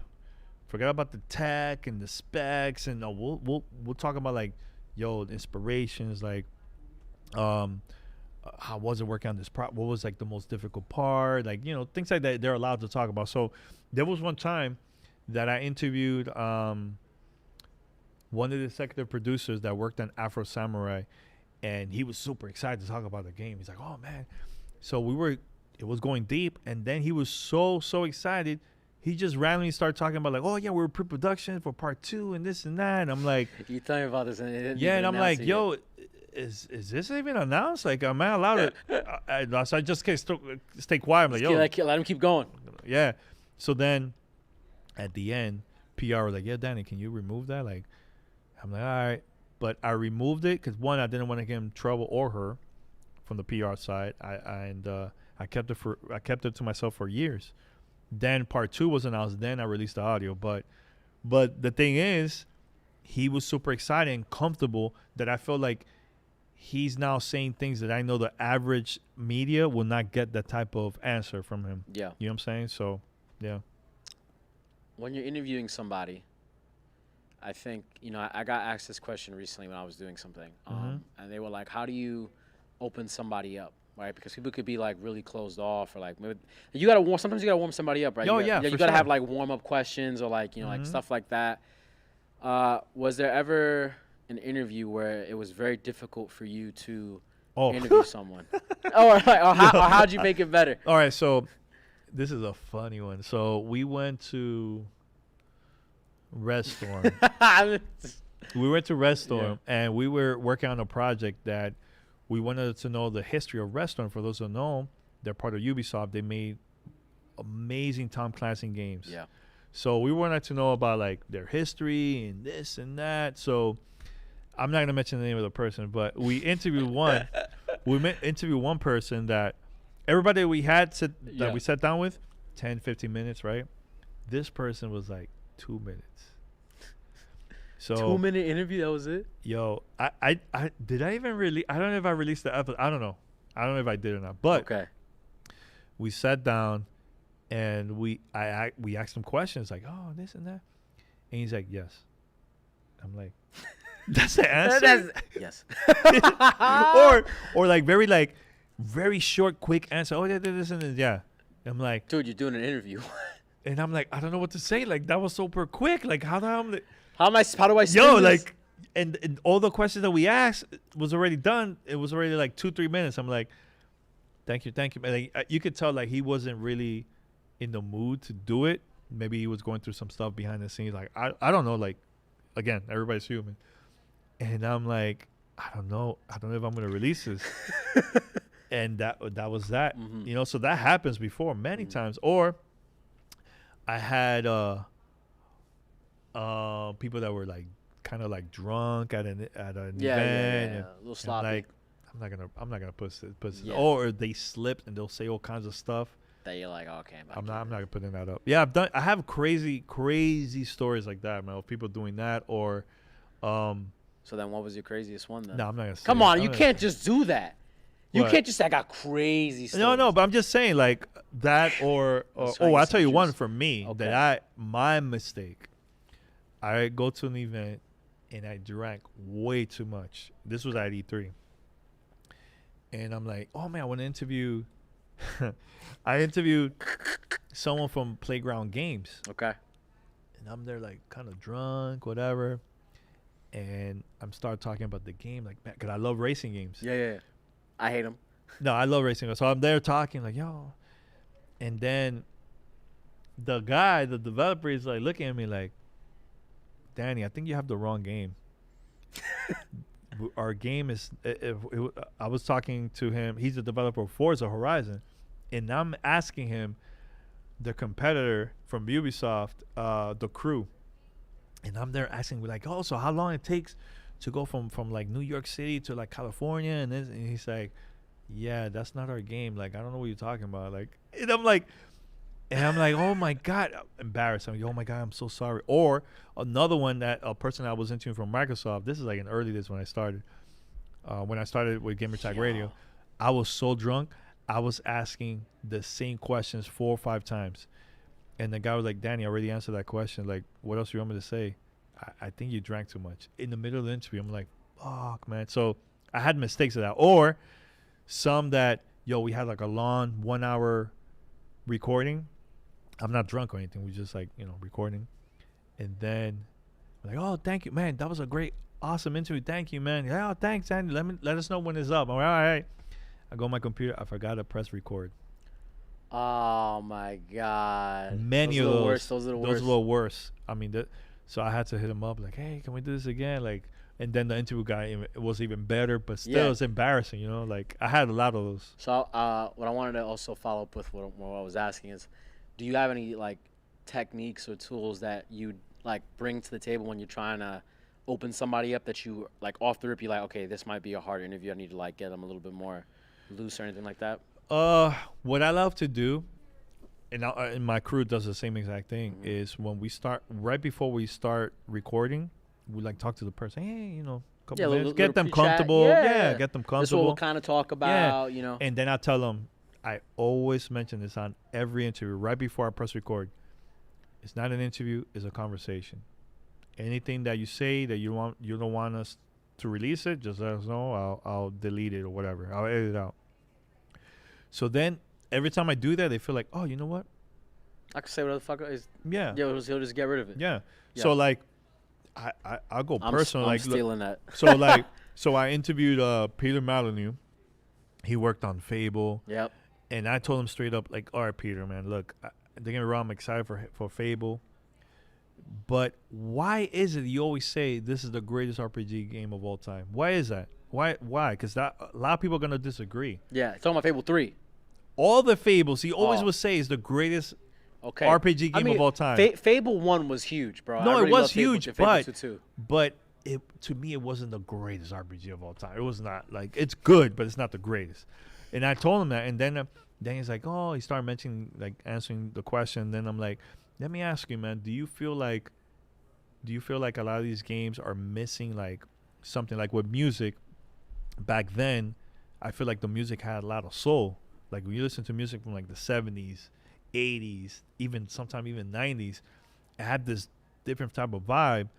Do you feel the same about with gaming too? He's like, yeah, like, wow, nobody asked me that question. Okay, this is why. And he started like, so I feel like when you get them to feel comfortable, start asking questions that nobody else is asking. I asked that question because I'm just a fan of games and I know my history and you know what I'm saying? So wait, do you, when you're saying ask questions that nobody else asks, do you go and watch interviews that person's done before the interview? Sometimes and sometimes don't. What I do is I finish recording and then I look online like, hey, let me see if people ask the same questions. And I'm like, yo, nobody asks these questions. Like, what? So, for example, they invited me and Paris to interview Phil Spencer back in 2014 when he took over. He was like brand new, the head of Xbox, right? And I asked him some questions about family share, which is sharing games with multiple accounts, and like I just asked him about that question. That thing went viral. Like, every major media picked it up. I wasn't thinking about clicks. Paris asked him questions that it wasn't like thinking about like a click way. He just asked because he was just curious, and they got picked up, and he answered the question. I'm like, oh shit. So that's what I'm trying to say. Like, think questions that you think that nobody's gonna ask. But if you start asking, thinking like, oh, this is a clickbait, like I know people are gonna listen. To me, that's like short term. I'm thinking long term. Like, for example, right now, with the whole thing that happened with PlayStation, right? With like generations and all the next gen and all that stuff, right? I went back to February 2020, February 10th, 2020. That's when our 1,000 episode came out. And I grabbed a portion of one of the questions that we asked to Phil about why they're doing cross-gen in this generation. And I put it online, and it's going around. Like, that answer we said, I feel like it's never going to get old. Because I wasn't thinking about, or Paris wasn't thinking about clicks. We were thinking about, like, what's the big question? We're gamers. We're curious about, like, some of the questions that we have. We're just fans of gaming. So I never depend on, like, hey, let's ask a question. Is it going to be a clickbait type question? You know what I'm saying? So that's why it's always been working for us. Yeah, kind of counterintuitive, though, to how today is with YouTube, right? Like, YouTube, or like how you frame a video thumbnail. Everything is about the clickbait because you want the click-through rate, right? Because once you click them, you have them. Oh, shit, there's a fucking... Look, there's little Stuart Little. Where? Right here. He's going to come right now. Look right now. Oh, you see him? He's running that way. I didn't even see it. He's straight down that way. He's all the way at the end. I didn't even see it. I don't even know what he's talking about. Yo, He's we saying got things. another rat. Hey, Rihanna, what's up? Shout out to Rihanna. Is it good? Does it sound good? Yeah, I think she was reading what was from up there when they were talking. Oh, okay. So Yeah. The question. Damn, what was I saying before? I literally just. No, so look, at the end of the day, dude. Oh like, yeah, the clickbait titles. clickbait, like, you don't yeah. feel that you're shortchanging yourself because there are certain things you could do to like increase. Matter of fact, let me ask a very specific question then. Yeah. What is your current like monthly downloads or like viewership or listenership, whatever it's called? It changes. Of course, it's always gonna fluctuate because you have different interviews and different Or topics. come up. context, yeah. So like, Yeah. What's a great month? great month, E3.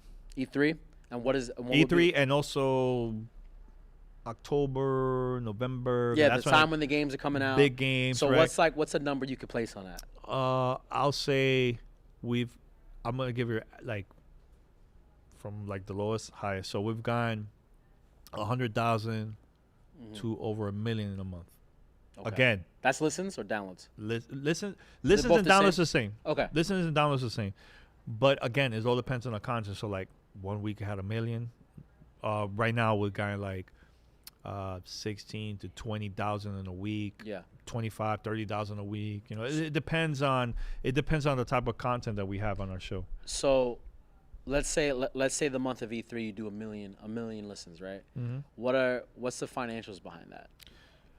Like, not with no sponsorships, just like the podcast in Yeah. itself. So it depends. So If- like I'm gonna keep it real. So there was 1 year that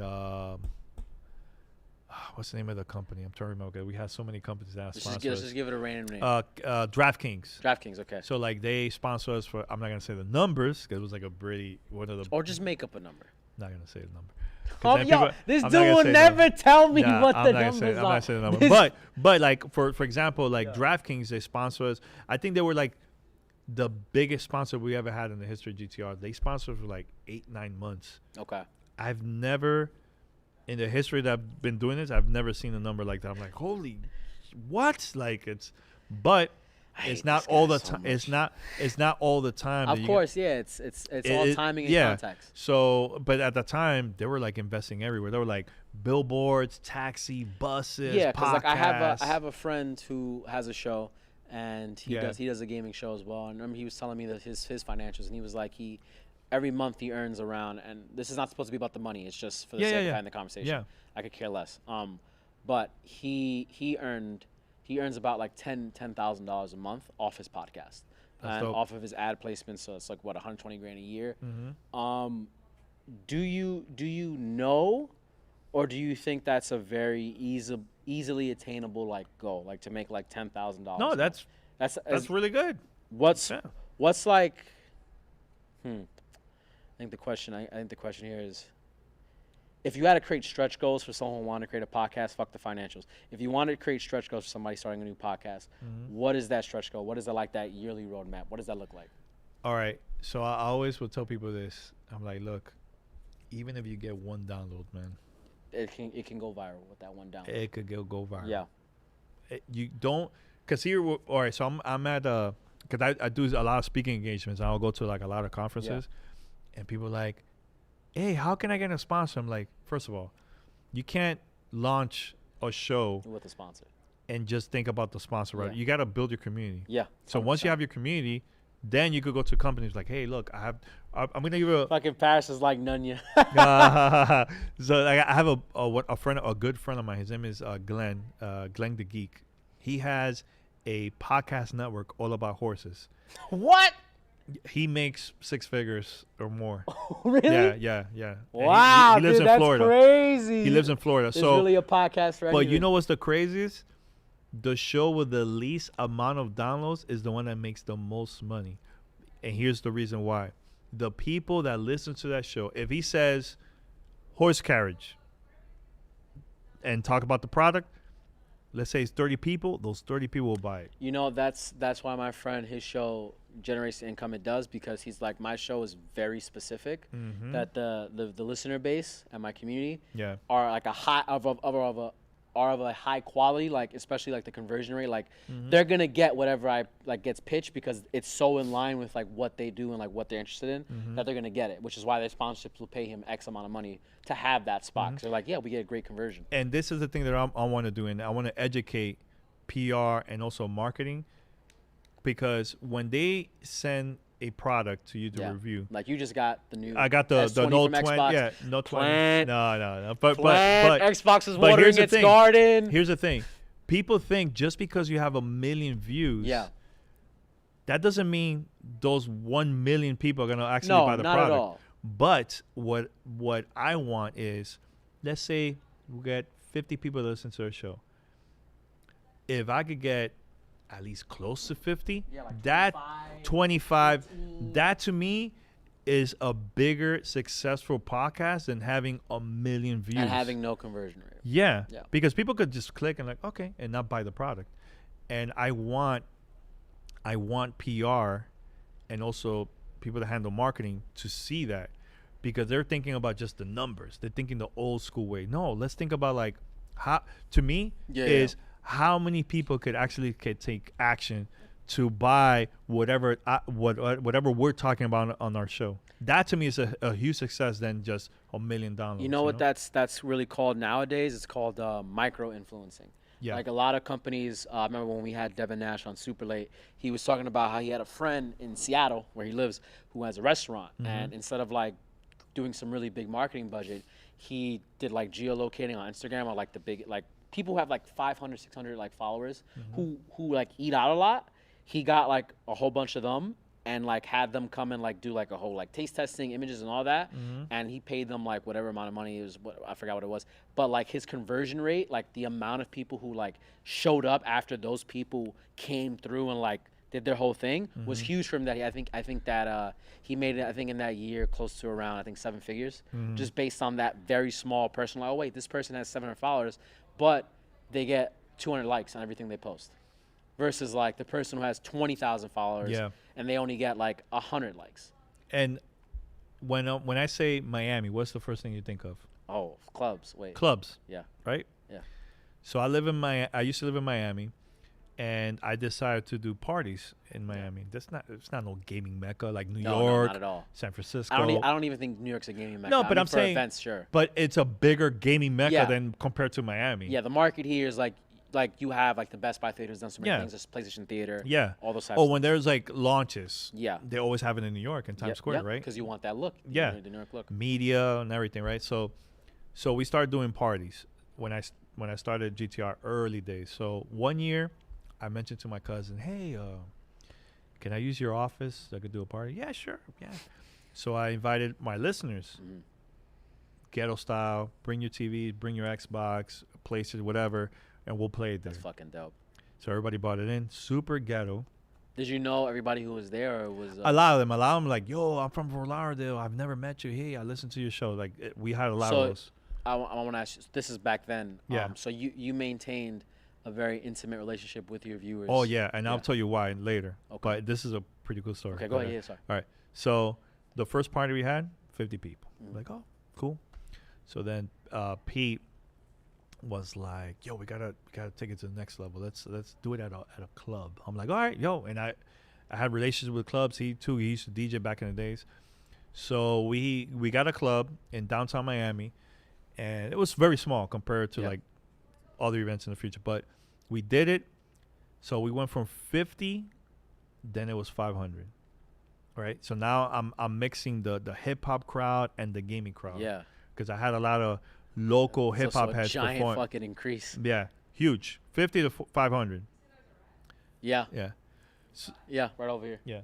And it ran that way. So then right after that, we had a tournament, everything, right? Then right after that party, P was like, "No, we gotta do a bigger party. Let's go to the owner of that club told us, oh, we're gonna open a club right by where the Miami Heat plays, American Airlines Arena. It's brand new. You guys could be the first people doing a party." I'm like, "All right, let's do it." So we did it. 50, 500, now 800 people showed up at our party. Same thing. We had tournaments, all that stuff, right? Right after, and we had some of our community members that came from outside of Florida, traveled to Miami just to be with us, hang out, whatever. People from like Canada, Puerto Rico, shit like that. Then P was like, again, P is freaking crazy. He goes, right after that party, have a bigger party. The next day, because we went to one of our listeners' house, he lives in Miami. P goes, Danny, can we go outside? Like, yeah. So we go outside. And he's like, yo, guess what is next year around this time? I'm like, I don't even know what you're talking about. What's next year? He's like, the Super Bowl. I'm like, don't tell me you want to do a party during the Super Bowl. He's like, yo, let's do it. Let's do it. And I'm like, yo, dude, I don't know if that's going to work, man. Because I'm thinking everything is expensive. Flights, hotels, food, all that. Everything. I'm thinking how our community is going to come to Miami because of everything is expensive. He's like, yo, let's start promoting it now for like a good year. I'm like, all right. So I see our community like, yo, sharing hotel rooms, sharing flight, all kinds of stuff, sharing renting cars together, like from like up north driving down to Miami. Yo, we start promoting, and yo, now's the day of the party. Yo. I get Destructoid wanted to join us. We had a couple people like they were involved. Now I'm getting. This is branded as a Gamertag. Gamertag radio. presents Community Vibes. That was called the party. Okay. And yo, I get an email from Sony Pictures. Hey, can we record this? We're gonna be in town. I'm like, yeah, sure. They came. EA Sports sponsor. Okay, yeah, you get fucking everybody. Yo, EA Sports sponsor us. Sega sponsor us. 2K Games, they sponsor us. It was for BioShock 2, and they sent us 1,000 figurines of little sister. What was that again? The figure, the little girl from the Little Sister, I think it's called. From BioShock. Okay, yeah. From BioShock 2, Little Sister. I missed the BioShock when you said it. Okay, so they sent us 1,000 of those figurines, so every person will get a figurine for free. We have tournaments of Call of Duty, Halo, Gears of War. Destructor had a tournament of like Street Fighter. They just came out that time. I forgot which one it was. Probably. Then we had a rock band. 4. Probably was 4, yeah. And then we had a rock band, right? Yo, so we had to rent a U-Haul truck because all the giveaways that we got, even Xbox gave us consoles, games. That U-Haul truck was strictly for giveaways. So Pete and one of our community members, shout out to Phoenix, they went together to get the U-Haul truck and everything, right?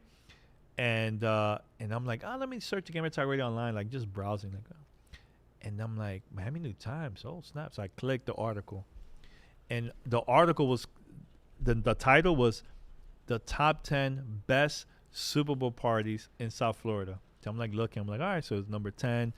Nas had a party. I know Playboy had a party. Concerts from like Goody Mob, a bunch of people, right? Pepsi was on like in the top 3, top 2. Yo, when I look at number 1, Community Vibes was number 1, the number 1 Super Bowl party in South Florida. This is the day before of our party. Yo, I was nervous as fuck.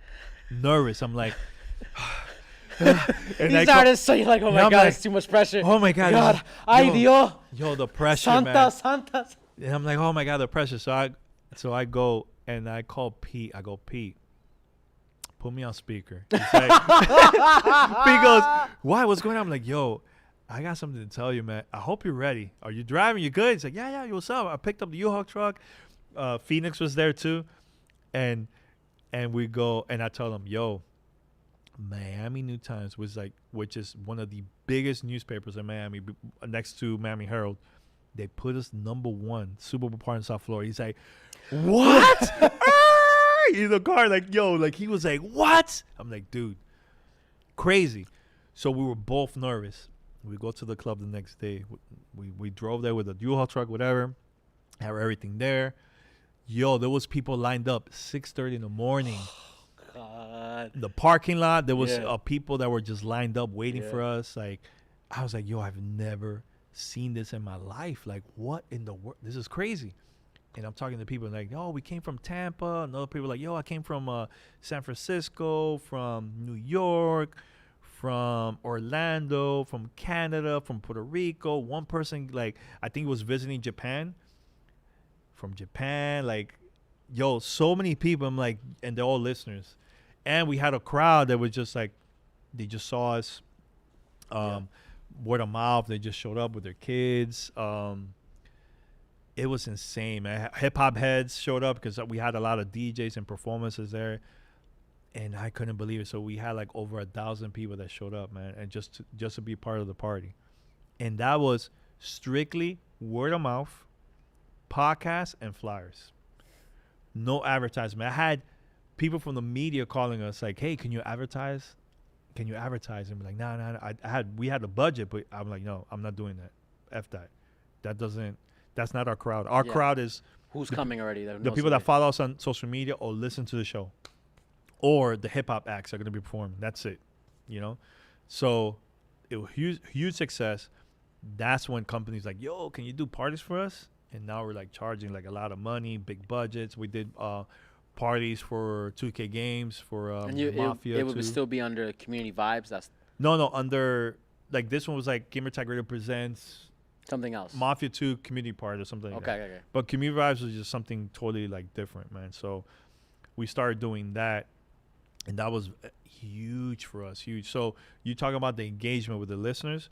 So what I do is every time I travel to a different city, like let's say New Orleans, I've never been there, or other cities, New York, I'll come here sometime, I'll visit my family. I'm like, "Hey, I'm going to be in New York. Let's do a meetup." Even if it's 4 people, 5 people, whatever. We'll get together. We do the meetup I mentioned on the podcast, and people will show up. And I give them the address. We hang out. I pay the drinks, food. Like I just want to like talk to them. So the year that I got inducted to the Podcast Hall of Fame, look, I've never been to Fort Worth, never been to Dallas ever. I mentioned on our podcast, "Hey, I'm getting inducted to the Hall of Fame." This was our 10th anniversary, and people hit me up. "Hey, Danny, I want to go." I'm like, all right. Yo, I took them to the red carpet. We sat in the front row together. These are your listeners. Listeners that I've just met them for the first time in Dallas, Fort Worth, first time. Knew what they looked like beforehand. This Nope. was just Maybe like 1 or 2. This is just, "Hey, I want to go to this thing." But there's some that just listen to the show, and I've never met them. They don't use social media or nothing like that. They just email me because they listen to the show. And we sat in the front row. And when I went on stage, there was like 1,200 people. This was at this podcast conference called Podcast Movement. And everybody there's podcasters. I was the only podcaster that bought the listeners to the conference. Because nobody's doing that. Everybody's thinking about numbers, and that's it. Yeah. But I did that on purpose. And also, because they helped you get there. yes. So when I got my award, the first people that I thanked was them. I said, "Thank you to my community. When nobody was supporting us, you guys were there since day one." And at the end of my speech, which I had a whole thing written, I completely skipped it because I was trying to hold my tears. And at the end, I dedicated the award to one of my friends that she used to work at Xbox. And she was the first person that contacted me and my brother when he used to record back then. They interview us, and they put us on the front page of Xbox.com, and they put us on the dashboard on the original Xbox. "Hey, interview with Gamertag Radio." Oh, I can't even remember what that looks And like. I even have the image. I'll show it to you later. But I have the dashboard picture because one of our listeners took it. Hey, crazy. This is So pre-360's OG Xbox. this is the OG Yeah, original the Xbox fat box. before the 360. Yeah. So I dedicated my Hall of Fame award to her, and I broke down. Like it wasn't not even planned at all. Like there was big people, big time podcasters like Adam Curry that goes to Yep, you mentioned that. goes to Joe Rogan all the time. Like he's like the godfather of podcasting. He was there. Like everybody was there, and everybody that was there came up to me saying, "Yo, Danny, your speech was the most realist speech out of everybody." And yo, that came from the heart. It wasn't like written. It just came out freestyle like at the moment, man, you know. But having my listeners there, I felt like I wasn't alone. Like I had like You their had an support. army with you, bro. You had I your had crew my with you. army with me, man. Yeah. So at the end of the day, make your community feel like they're part of your journey. Because if you just create content and just spam online and that's it, you're not really like engaging with your listeners. Like you're missing out a lot, man. So if somebody asks you a question, answer it try your best to like go back and forth with that person, you know, whoever it is that listens to your show. And I've been doing this since day one, and also Paris and Pete does the same exact thing, and it helped us grow because, look, I had a listener that he was at E3. He was just there, like, oh, and he saw us. Hey, Danny, oh, what's up, man? I'm a huge fan. This is the show all the time. And I'm like, yo, what you doing right now? Like, he's like, nah, I'm just walking around with my friends. Like, come with me. And I did this on purpose. Like, I want him to feel like, holy shit, this is crazy. So I took him with us to the Xbox booth because I had an interview with Aaron Greenberg. Mm-hmm. He's like the head of marketing Yep. for the company. And I took him with me and Pete, I think it was Pete or Paps, I can't remember, or maybe all three of us, to be part of the interview. So I told them, like, look, come with me here, hold the camera and just record us. Just stay there, just relax. And then at the end, I did like an introduction for him to meet whoever we're interviewing and take a picture. Yo, still to this day, he's like, yo, that was one of the best experiences I ever had in my life. Wow. Because, yo, there's people that dream to have an opportunity like that. And it's good to give them Exposure. the exposure or just the, hey, look, that little push. Yeah. Like that little push might help them to become like one of the biggest contributors. Like, you never know, man. Yeah. You know? So there was people that helped me, giving me advice back then and everything like that. And then I always want to give back as much as possible. Mm-hmm. So, yeah, it's a long-winded No, it's great. story. Yeah. I think the only couple things we have left to talk about Yeah. that we It was pretty good, right? It's good. Yeah, so no, far. yeah. There's definitely two things I want to bring up because we were talking about, Yeah. you know, G4. Yesterday we were talking about how G4 is coming back, Yeah. and we got into VENN lately, and then now into G4, and how G4 was looking for talent. And I think the thing, we have this conversation because, you know, everybody's like, oh, I want to be a host, G4, the nostalgia, let me get in there, blah, Yeah. blah, Mhm. blah. And you had a very different remark when I was talking to you about it. You were like, being a host is not my ambition. I want to do something bigger. I want to know. Yeah. I want to know if you would talk about that. Like, what you mean? When you Yeah, say that? like I'm a type of person that want to do more than just like, hey, I'm on camera. Hey, Look at me. I want to do more of like behind the scenes production, Executive producer. or yeah, like, cause I'm pretty good at doing stuff behind the scenes of my show, Yeah. and I want to do that for something bigger that I feel is gonna be a huge success. Like that's what I want to do. Camera work, I could do it. Like I've done it for Discovery. Like I did it for like a year or two for them. I did stuff with like Chatter. I've done stuff for years for our show. But I feel like doing stuff behind the scenes that, yo, I want to, look, I'm like 43 years old, man. Doing this for a long time. I want to see somebody from the ground up, man. Like somebody I don't know. I want them to be the star and for them to influence a whole new generation. Like that's what I want to do. See somebody that I see potential and will work. They become big. Like I feel like by doing that, to me, is better than just like, hey, I'm on camera. Yeah. That's why I want to do that. So Just do- you want to be the fire star. You want to be the one who's like, let me show you how to. Yeah, that spark, Yeah, man. you know? Because yo, there's people that I seen online that is so talented, man, but they don't get the push, man. Yeah. Right? So I'm gonna give a perfect even example. today, I mean, like, just real quick before you Yeah. answer that, I mean, it's also like we're in the most competitive time ever when it Oh, comes to like, yeah, especially of when it comes to course. content creation. Yeah. Go ahead. But like perfect example, and Twitch done this a couple of times already. Twitch will go during the whole Black Lives Matter movement, everything, right? They'll go and get a bunch of like well-known partner content creators, right? Yeah. The other Yeah, day, yeah. I saw the same exact thing where they were celebrating Hispanic Black, Heritage yeah. Month. And I'm like, oh, that's cool. Let me see the video. And I see the video. I'm like, okay, it's 3 people, only 3, the whole platform. That's strike number 1. Strike number 2 is they only have the partners, well-known people, and that's it, right? Yeah. And I'm like, wait a minute. And we could talk about the emojis, whatever they have, Yeah, the that- little that is graphic really- thing, whatever. they did That's some dumb strike shit. 3. But when I saw that, I'm like, yo, there's so many talented Latinos that's been doing this for a long time. They might not be partners. Maybe they're just affiliate, or maybe they're just trying to become affiliate or partner. Yo, they're talented. Why don't you use them? Why it has to be always the popular ones? Because they have the numbers. Why not get somebody that's up and coming?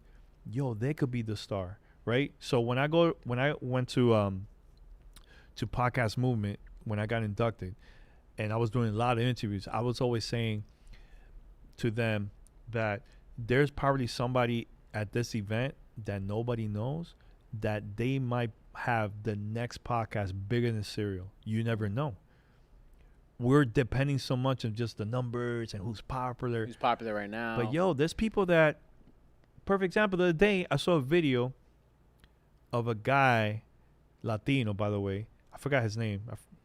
Sorry about that. I don't even remember. But I'm watching his video, and he's reacting to the Spider-Man reveal, like the Spider-Man Miles Morales.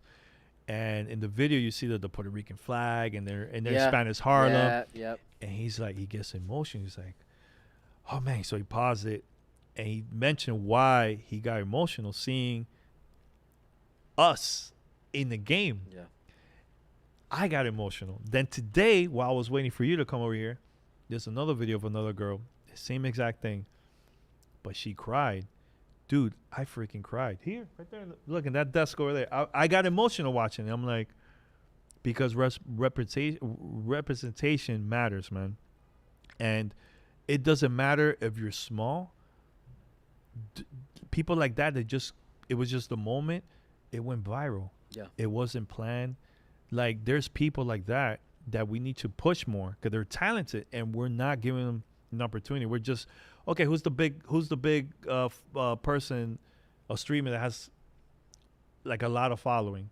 We're thinking so much on that and forgetting about those people that up and coming that create great content, man. So that's why I want to do this, like, behind the scenes and give others opportunity, because maybe they will be a big star, man. You know what I'm saying? So look, when I started in 05, even 01, yo, I was getting ignored by everybody, yo. Ignored. But it motivated me to continue going, right? I even emailed IGN in 2001, like, hey, I have a podcast. I mean, I have a radio show. Here, check it out. Because they did an article about my show without even being known. I'm like, oh, snap. It went viral. Went around. And this is 01. And I said, oh, I'm going to email them. Maybe I could get a job. I was young. I was like in my 20s. Yo, completely ignored. Completely ignored. Then in 05. They hit you up. Then in 05, when I went to E3. Oh, Danny. And I had a media kit. Yo, not knowing anything. I had no connections. I gave it to every single person like that was at the booth, different companies. Ignore. They're like, what the hell is a podcast? Okay, it's not 20. It's not I'm 20. like, okay. When's the year? When's the year? And I wasted all my money on that. Wasted my money. I was disappointed. I left like, damn. But it motivated me to continue. Yo, 06 was the year that, everybody and their mothers were contacting me. Every company. So the reason why I'm saying this, you got to continue going, man, because you never know. There's going to be one day that you post something that's just going to go out there even more. That's when you're going to take advantage. One's better than zero. Yep. I think that's a good spot to end it. Yeah, man. So, look, don't give up, man. Keep on going, man. Danny Peña, ladies and gentlemen. Yeah, that was a great conversation. I was going to bring up Kanye, but we'll save it for episode two. We're doing part two? We'll do a part two. Part two? This was the preface. Yeah. And then, we'll do a different dive on another day. No, but this is good. This is good. Like, I mentioned stuff that I've never mentioned. Like, look, I went personal. And there's stuff I never mentioned to anyone. So this is exclusive for Gabe. He's not going to say it, but that means I did a good interview. Yeah, but it was good. Woo! Done. Let's go. Thank you for watching.